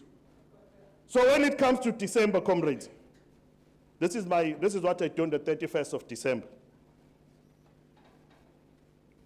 Look at the first contact. Hey, this person, how much money did I make through this person this year? Hey, nothing, I delete it. Hey, next year, this person, Do I need this person on a project to make money? Okay, I save. Hey, this one here cost me money. Always asking me for money, delete. Hey, this one here. You understand, comrades, while you're drinking and partying and doing those things, I'm making money. I don't sleep. I'm talking to you young men. You wanted to know how you make money. Why are you sleeping? Does money sleep? Money never sleeps, so what are you doing sleeping? Some people even teach themselves to sleep. You even set up a program and a timetable to sleep and wake up. I must sleep 8 hours. For what? You know what? Yo. Comrades, 2 hours is even too much to sleep a day. What are you doing sleeping? What are you doing sleeping? Young men, if you sleep, you're not going to make money. You understand what I'm saying to you? I'm teaching you lesson number 1. You're not going to make money. You see your time. Your time is money. If by the end of this conference you haven't picked up how you're going to make money, you wasted your time the whole day. You didn't have come here to eat bunny chows. Right, no electa makesh. Position. You came here to make money. So now, young boys, I'm going to talk to you. These people here, their time is past. Ne? They don't know how to make money. Tell me. Few of them know how to make money. They know how to make money. Don't know how to make money. Don't listen to them. Number 1. Stand up, chief. Hey, this boy now is a millionaire. Sit down, chief. You must listen to this boy. Right. Comrades, you must be arrogant. You know, one day, Comrade Gift, hey, I was happy, chief. You know why I was happy? And I was 25 years old, still a little bit stupid. I had made my first 5 million. 25 years old. I'm 50 now. 25 years old. You see, this guy comes, Indian guy, figure no bank awami, whatever those things are called. Hey, chief, you need to invest your money in this and this. Oh, okay. Who are you again? No, I'm an advisor like this. I just say, okay, fine. That you're coming from the bank and you are employed by the bank, I'll make it clean. Hey, my chief, I'll tell you something. Have you spent 1,000 rand? Yes, I have. Okay. Have you spent 10,000 rand? Yes, I have. That's good, my chief. Have you spent 100,000 rand? Yes, spent it. Not to go to your loan, a bank or credit card. Have you spent it, made it and spent it? No, I haven't. Listen here, chief. I've made 5 million and I've spent it. I know how to count in millions. Go and get someone that has made 50 million to come and advise me on what to do with my 5 million. Do you understand, Simple? Yes, chief. You must be arrogant, chief. You have a right to be. When it comes to money, you're not going to make money. Yes. So, comrades, this is how we make money in this thing, right? This is how we make money in this thing. I want you to listen to me. The first thing that you need to understand is that word called steamy. Got nice t-shirts for free and what. Looking nice in my t-shirts. There's a young boy in Gauteng. He's got his own printing facility, right, Dennis? He's a PBICT member. He's got his own machines and everything, prints from his garage. He just made money from printing those t-shirts. You here coming to, he made money. So the first thing that you must do, you must make something, chief. There is an entrepreneur, there is a businessman. Businessmen don't make money. Business people don't make money. Entrepreneurs make money. You understand? About business person, goes to the farmer and buys an orange. DSG taught me this year. It's my lighty that one day. I've taught him from small, né? All this graphic work. How old were you? 2 years old or 3 years old when I taught you to draw You see? And I taught him to be in business. I taught him to business. He's now maybe approaching 10 million or 15 million that he's made or above that. My lighty, grooming from small. You see? Talk about things that I know, Chief. I'm talking to you, small boys. Next year, it's my last term as president. They'll never see or smell again all this knowledge. Listen to me. You understand, Chief? A businessman goes to the farmer, buys oranges, has no truck, no nothing. Says to the farmer, farmer, I want to buy 100,000 boxes of your oranges. How much is each orange? Each orange, because it's you and you're buying such a bulk, I'll sell it to you at 10 cents. Goes to Mdu, I've got oranges, 10,000. I'm going to sell them to you at 15 rand. You understand? And makes 5 rand. You have to arrange your own pickup. Goes and picks up and makes 5 rand from an orange comrade man. You understand? That's a businessman. You understand? That's a stupid businessman. You have one? You see an entrepreneur goes to the farmer, takes the orange, peels it. Peels it. Yes? Takes the orange, puts it in his house, gets a factory, peels it. When they peel it, they take the oranges and squeeze out that juice in the orange. From that juice in the orange, they go sell it to a company that makes perfume, or to Coca-Cola that makes Fanta orange, to make a drink that makes it taste. That's the first thing they do. They sell the juice. You see the peel, the yellow on the orange, they take it out. And they take that thing and take it to a dye factory that makes that dye. You see that white thing in the orange that is inside, that skin that is in the inside. They take that and take it to someone that dries it and makes material, a t-shirt that comes back, and you wearing a t-shirt, you making an orange. Orange. They take the juice and they squeeze it from the orange. They sell the juice as orange juice to liquid fruit. The part that is left, they dry it, and they take that and they sell it. They take the seed, they dry the seed and sell it back to the farmer. That's an entrepreneur. I want you to remember that. You heard me? I want you to remember that. There is money to be made everywhere and all around us. Mshololo there makes money. He's an entrepreneur. If I ask him, Mshololo, what do you do? Hey, Chief Mayor got a fiber network.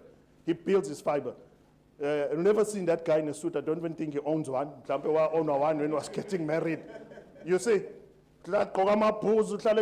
t-shirt, you see what I'm getting at? Yes, Jomani, go SA Connect, when we were doing and installing in the one side.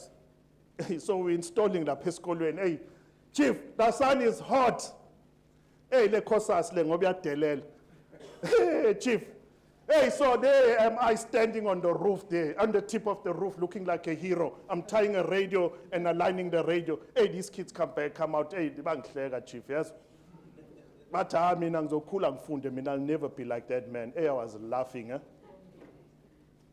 I was laughing. And at that time, I was sitting with a tender of 50 million. And I can't shame these kids. You understand? That is because school, that's what school teaches you not to think. You understand? School teaches you not to think. There is a culture of cunts. You know what's a cunt? You know a cunt? Yeah? You know a cunt, right? You know a cunt. So when you're born, you're a cunt, right? So you live your life, what? A cunt. Ne? So you're born, you come out, can you walk? You can't. Can you talk? You can't. Correct? So you end up all your life acknowledging and being taught by systems and everything around you that you can't. So by default, that is what we are, and that is what school teaches you. You go to school, you sit down in class. It reminds me of a story, but never mind. You get up in class, teacher says, 1 by 1, 2. Hey, good, Sharzia. Everyone sit down. What just happened? You don't think. They've just taught you not to think. So everything that you go to school for teaches you not to think. So the first thing that you must know to do to make money, you must unlearn all the nonsense that you've been taught all your life. You understand? You understand? Everything people have been teaching you what not to do. So culture of Kant, anything is possible and everything is possible. You understand what I'm saying to you? Are we together, comrades? Hey, comrade Gift, I got a project once, Chief. You know what it was? Designing a water reticulation system for a municipality. I know bugger all about reticulation. I don't know nothing about water, know nothing about reservoirs. I know absolutely nothing. But guess what? Guess what? It's 15 years down the line. Guess what? That entire municipality, they have close to, Tabang, what is it, 750,000 people that they're supplying water to now? Guess whose water reticulation design they're using to supply 750,000 people? Mine. I don't know nothing about it. Because I'm not a cunt. If you can do it, I can do it. Now, comrades, I'm going to teach you something called an elevator pitch to show you. I'm going to make you walk into my mind. You understand?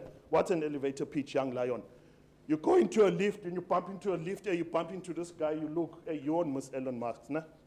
He's got that clean face or something like the guy is, I don't know, something he eats or something he does that we're not doing every day. Maybe because he doesn't sleep. You press 1 and he's jumping off on the next floor.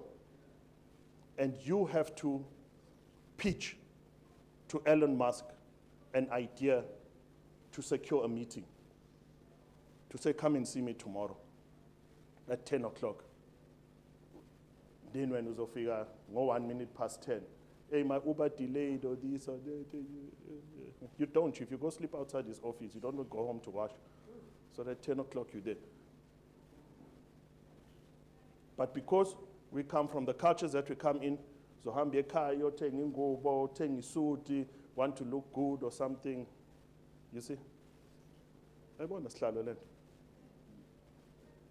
So comrades, this is how we're going to do this thing here.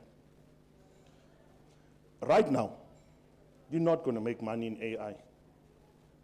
You have to be absolutely smart to make money in AI.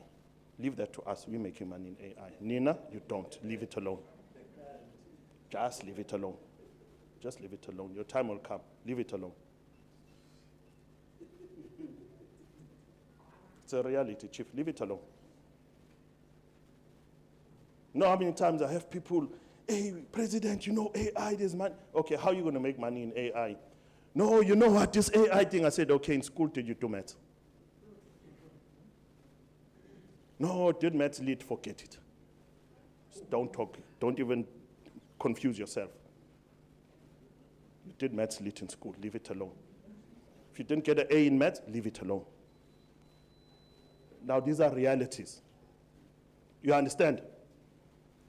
So where do you make money? You make money in connectivity.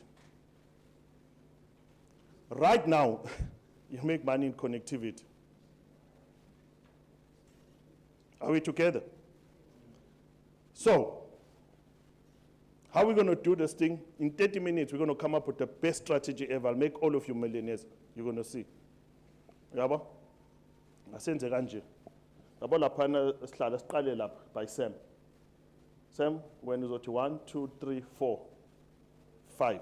1, 2, 3, 4, 5, right? Sam?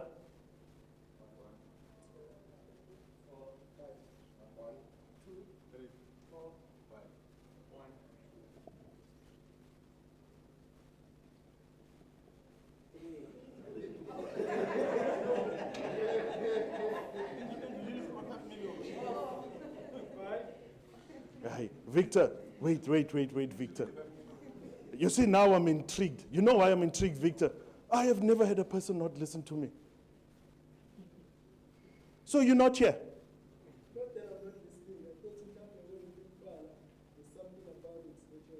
No, Chief. Thinking is for me. You don't think. Just relax. Just don't think, Chief. No, Chief, just don't think. Okay, Victor. 1. Yeah, you won. You won. 2. Sai, 3. 4, 5. Let's carry on, guys. Yes. Michael. Whose son are you? You 3. Yes.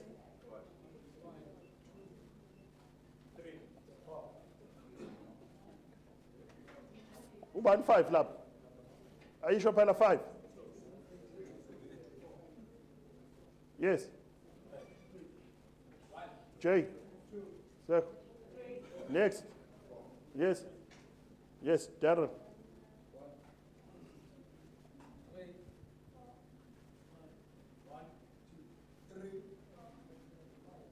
Cool. Yes. Yes. Yes. The back. Yes. Right, let's do this a simple thing. All the ones go to Sam. Right? All the ones go to Sam, right? Go that side to Sam. All the ones, quickly, comrades. All the ones go there to Sam. Right, this is an easy thing. Right, Melina, come here. All the 2s come here.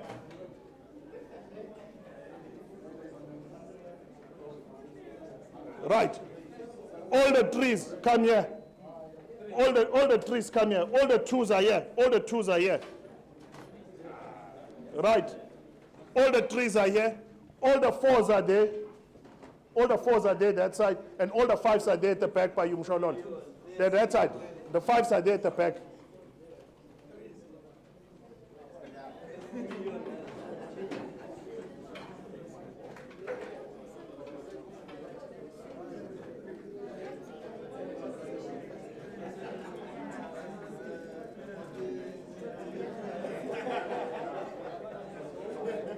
Right. Now, comrades, you see, be comfortable. Look at each other. You must look at each other. Find a way to sit, be comfortable, take your chairs, move around, move tables around. Just be comfortable, comrades.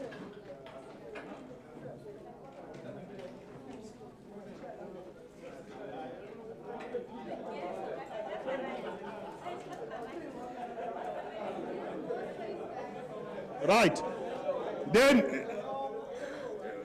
Then comrades, what I want you to do now is I want you to, there's one person that must have a paper. Get a paper and a pen so you can write. Nah? DP, no, I think let's join. Yes.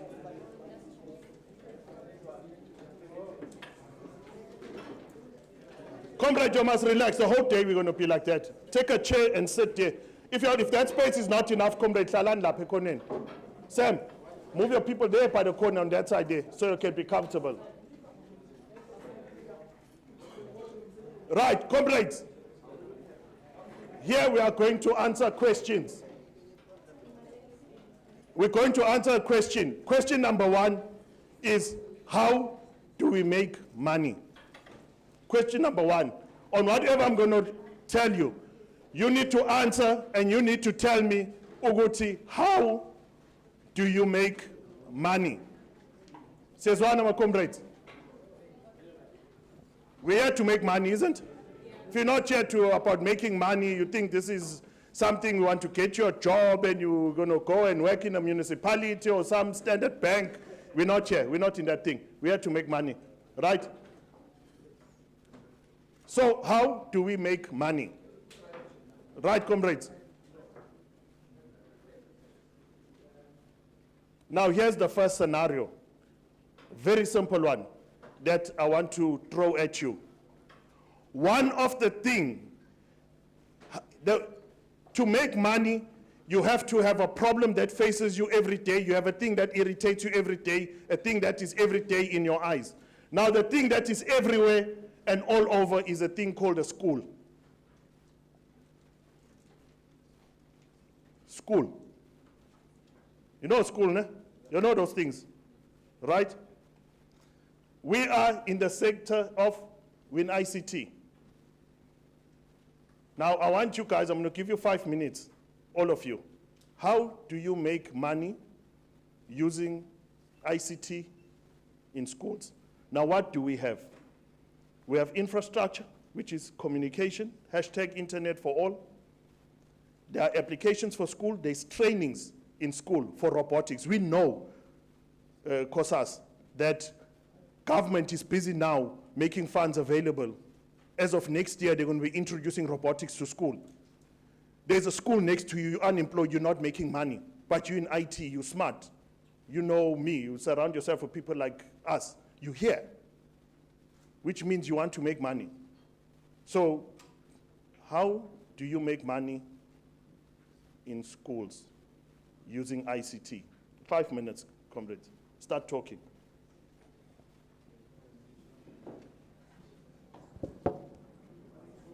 It doesn't short on 100,000. You see, doesn't help. We all need to be millionaires. We're here to make money. If you're here because you want to learn to go get a job, you don't belong here. Go find another organization. We have to make money, comrades. Amandla.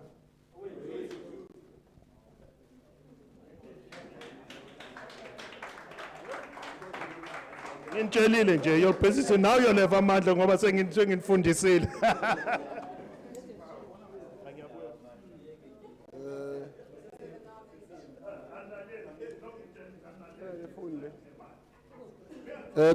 Thank you so much, President. And let me thank all the comrades who are still here with us even now. I can see even in your eyes, some of you look tired, but you are not tired. So that's the spirit of the revolution. You know where we come from. 2016, when we launched this organization in Dube Trade Port, some of you were there, some of you were not there, but the spirit is still here. So that's the most important thing, DP. And I want to thank the delegates for remaining and still engaging in those commissions that we had, and the feedbacks that we received. So, comrades, we are nearing the end of this program. So, when things are going towards the end, that's why they get even more interesting. And then you start asking for more. But the more you'll get it in your respective provinces. What I want to ask, Mina, is that be members who participate in your provincial programs. And I'll tell you why. That man there, when I was still the chair of Gauteng, he would call me 5 a.m. because that's what he used to do.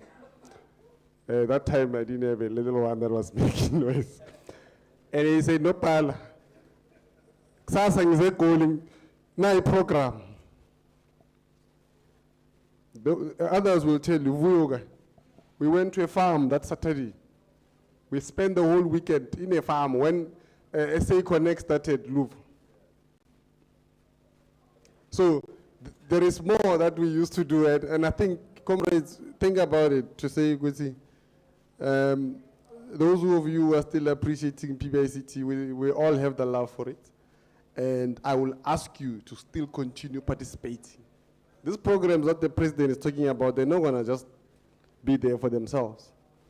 Your PC, your secretary, your chairperson, when they call you that there is a program, please, please, please, I beg you, participate. Ultimately, you'll get to make that money. Comrades, there were a lot of discussions, so I'm going to hand over to the DP. DP, what she will do. She will close this conference for us. That's a very, very heavy job to do, but because we're deeping Yamtem, she will close this conference.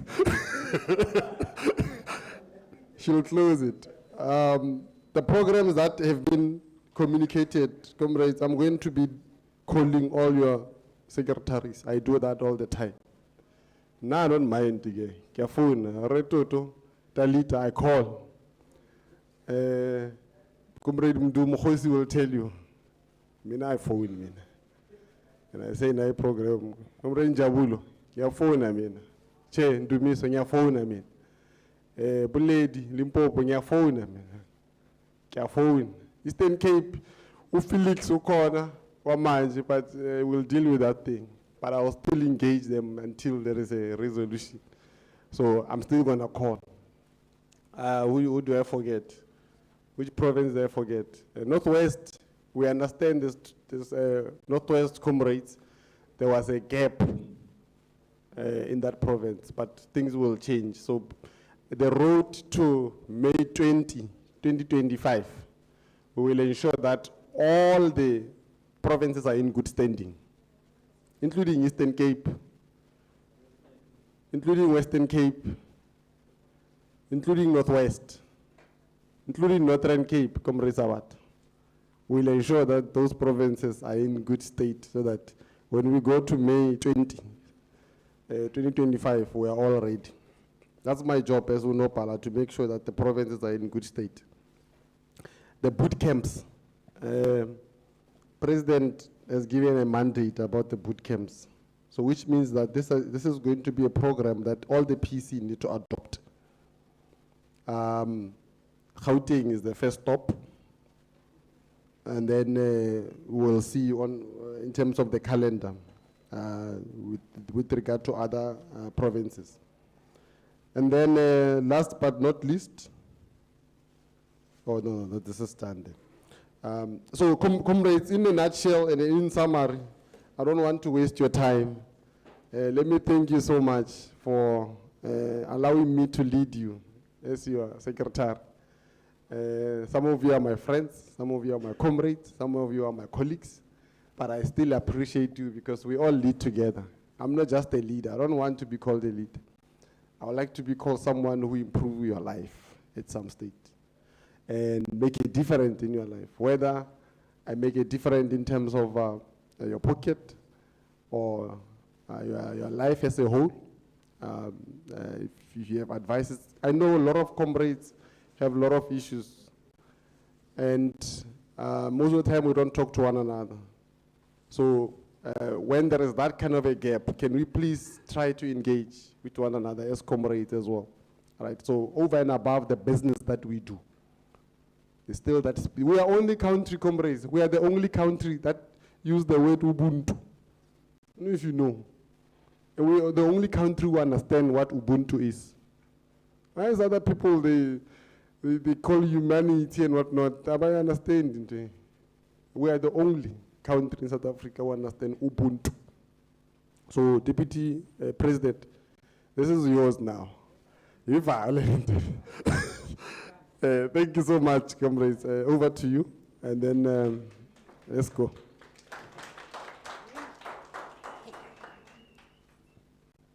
Amandla.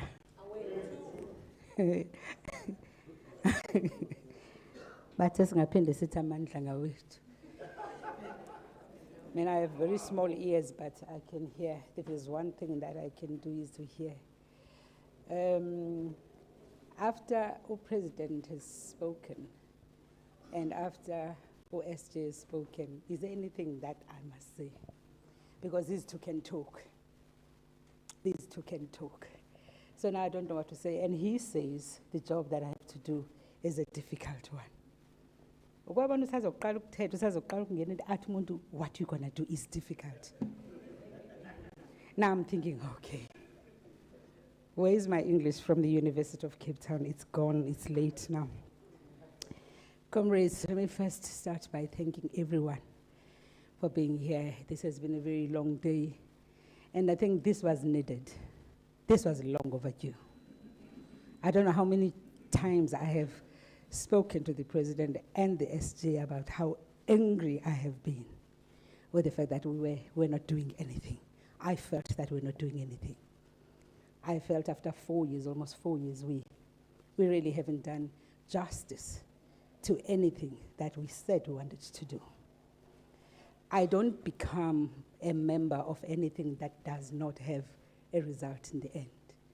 I don't become a member, I don't take positions for the sake of being in a position and having a title.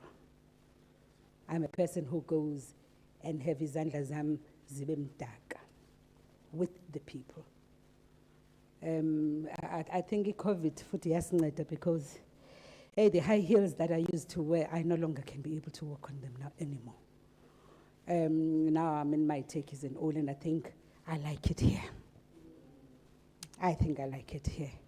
We had a very long day. We did a lot of things today. And I think we connected. For the first time, I can actually say that there is a PBICT.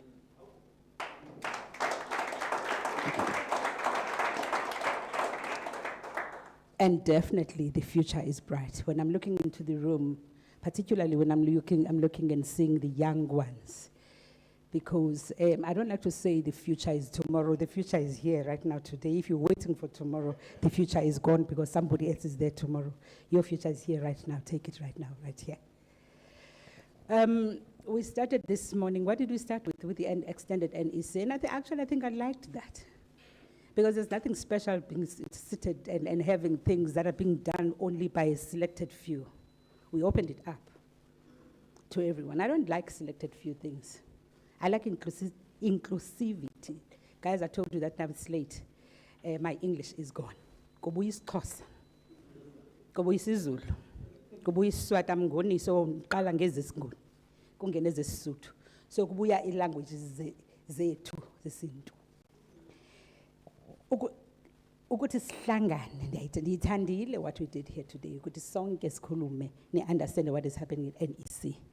When we seated in here, we're not better than anyone because we're put in these positions by you. If nizocinga ukuthi we thina sicinga ukuthi we are better than you, you put us here, then you can take us out. May next day you can take us out. Or you can actually even vote us out now, right now.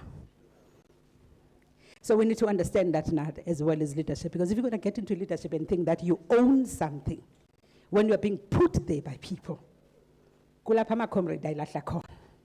Kulapha ilizwe lethu limka khona. Because people bafike bathatha izinto and they take it and say ngabo. Basilibala ukuthi we voted for them. I'm trying not to put politica kubona nje. But this is what has been happening here at PBICT as well. But we started with that. We started with the extended NEC. We had our resolutions. We had everything. Corner. I'm not going to be repeating everything that happened because you were here. I also liked the fact that we had our elections. I wonder that one was robust. There are people that I'm not going to ever forget. I'm just looking at the room. I'm just looking around the room so that I get to see the other people that I will never forget. Yeah. That radicalism that I want, because that's exactly what we need to debate the things. So that by the time Spuma Apa, what I hate the most, and amadoda yenza kakhulu, ngawahleba yamadoda these days. Apa ma women anqine. Okonje you don't understand this term yokunqina. Ufakazi. Khopaka. Bopaki. We should not sibeslebana. No one was called to come here. You came and you said you're going to give your skills. And let's do that. When you don't like what we're doing at NEC or the national office, talk to us. You put us here. You have to understand that you put us here. There's something that you saw in us when you put us here. Then let's talk and let's work together. The last thing that has happened in here after we elected, and I think I also liked, because I was going to be doing, and I didn't like that position, President, where I was going to, then I had a position to veto. That's why I didn't sit in any of the things that were happening. I was not part of the election committee. I was not part of whatever. So I had to make that decision in terms of what the constitution or the rules were saying. But I think I like what came out of the room. That says, why are you making one province important than the others? Let's look at the NEC and see the representation there. Yes, it comes from particularly one province. I think they've got many people from that one province.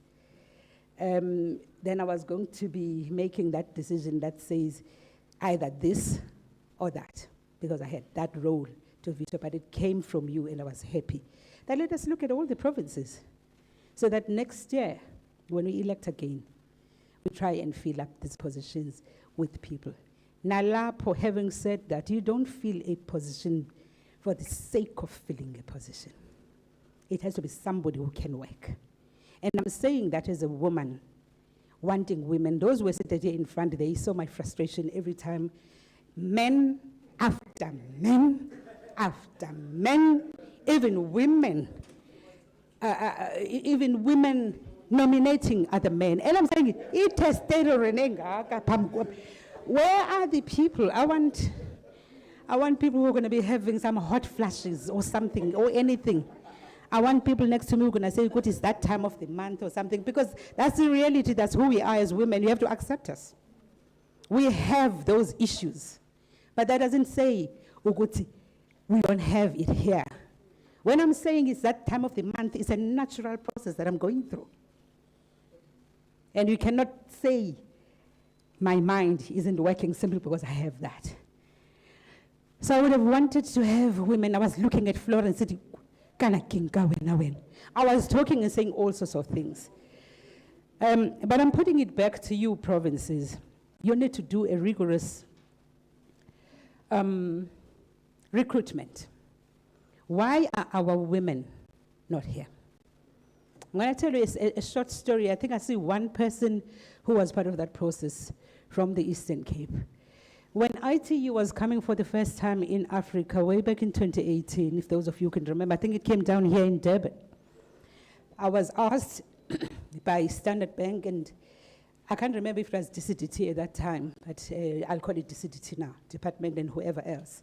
I was part of the judges that were judging the SMMEs here in South Africa to go and represent us at ITU. I see you, I recognize you. I may not know the names, but I see the faces that I saw. Comrades, out of 33 pitches that we saw that week, we saw 33 pitches. There were about 5 of us as judges. Only 4 were female-owned. That was 2018, that was yesterday. And even so, say, when they came in the room, Sarat, Florence came in, I'm just going to use her name because that's the one that I know. Introduced and say that my name is Florence and Florence whatever. I am this and that. Florence was just the director of the company, but when it came to the technical stuff of what they were doing, he called in Mduduz to come and explain what was happening. Do you understand what I'm trying to say? There's something that we're not doing. Or we're not availing ourselves as women. Or maybe we get stage fright. I don't know. Or maybe,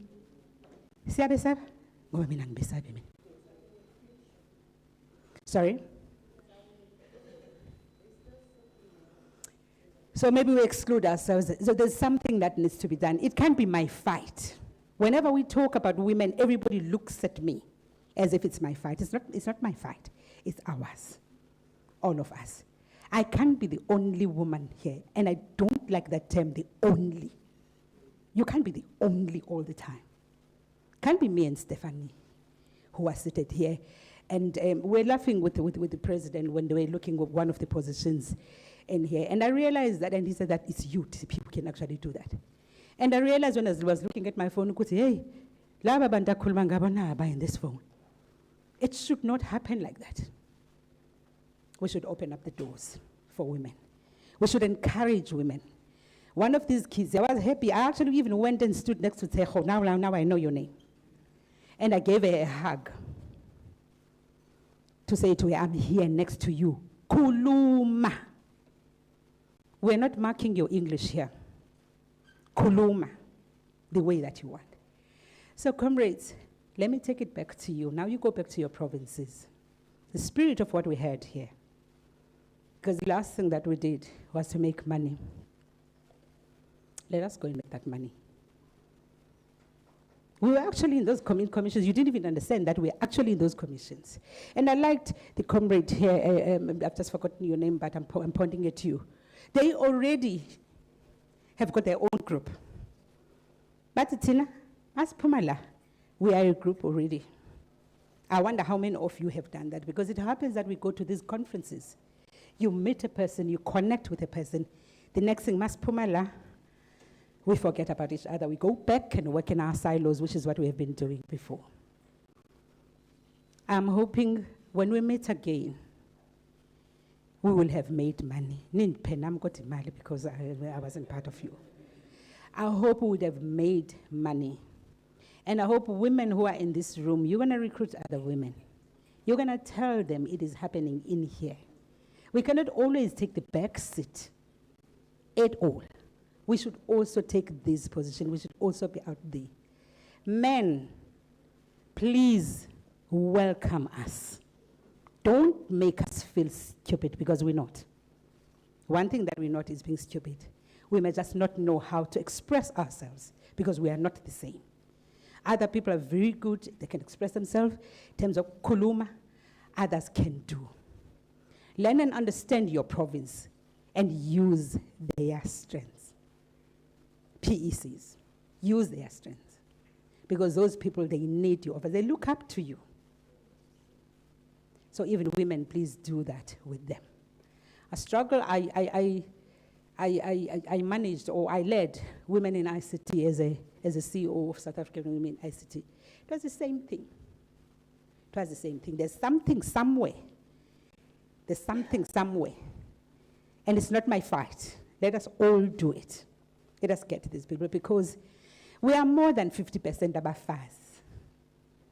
But right now here, apparently, this is the first time where ubona madoda ngaka. You don't want me to talk about the stats, how many women or how many men per woman, because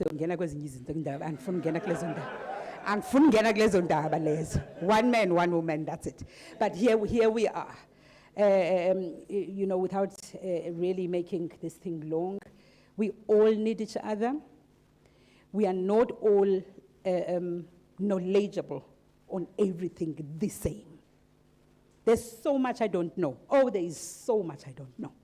And I'm learning on a daily basis from you guys. And I love to learn from the young ones. You'll be very surprised if I tell you my background in terms of the studies. You'll be very, very surprised. But I'm in ICT now. One day I will tell you where I come from. But I learn every day. Every day. You'll be very surprised. I come from the social sciences. That's my background, and law. Social sciences. I can't go venditi, IT, anything. But I'm leading in IT. Why? Because I wanted to learn. You can do it. Provinces, bamba nabantu benungizandla. Amandla, comrades. Amandla, comrades. Or they said, konje amandla masingasho njalo. Angazi bayabathini na.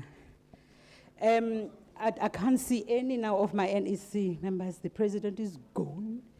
The DSG is here. Comrades, with those words, tomorrow we are having an NWC, but umsebenzi uyaqala manje. What is nice about it in this room is that we all can understand South African languages. So that's why I'm putting it in any of the languages, so that we just don't speak English alone, because English is not our home language. So hari khotlele go gae hona no, hari tsamaye. Sizahamba kakuhle. The spirit of what we've had in here, ndivamna ndivuselelekile ukuthi, oh, by the way, this is the organization that I looked at and I said, I belong there. Can we hold it the way that we hold it today? And when I'm saying that, igama lamakhosikazi malibongwe. Igama lamakhosikazi malibongwe. And I want to sing, but you're not going to know what I'm going to sing. Igama lamakhosikazi malibongwe. Nizohamba kahle.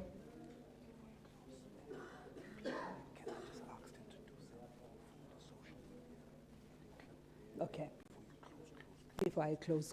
And I'm closing, close.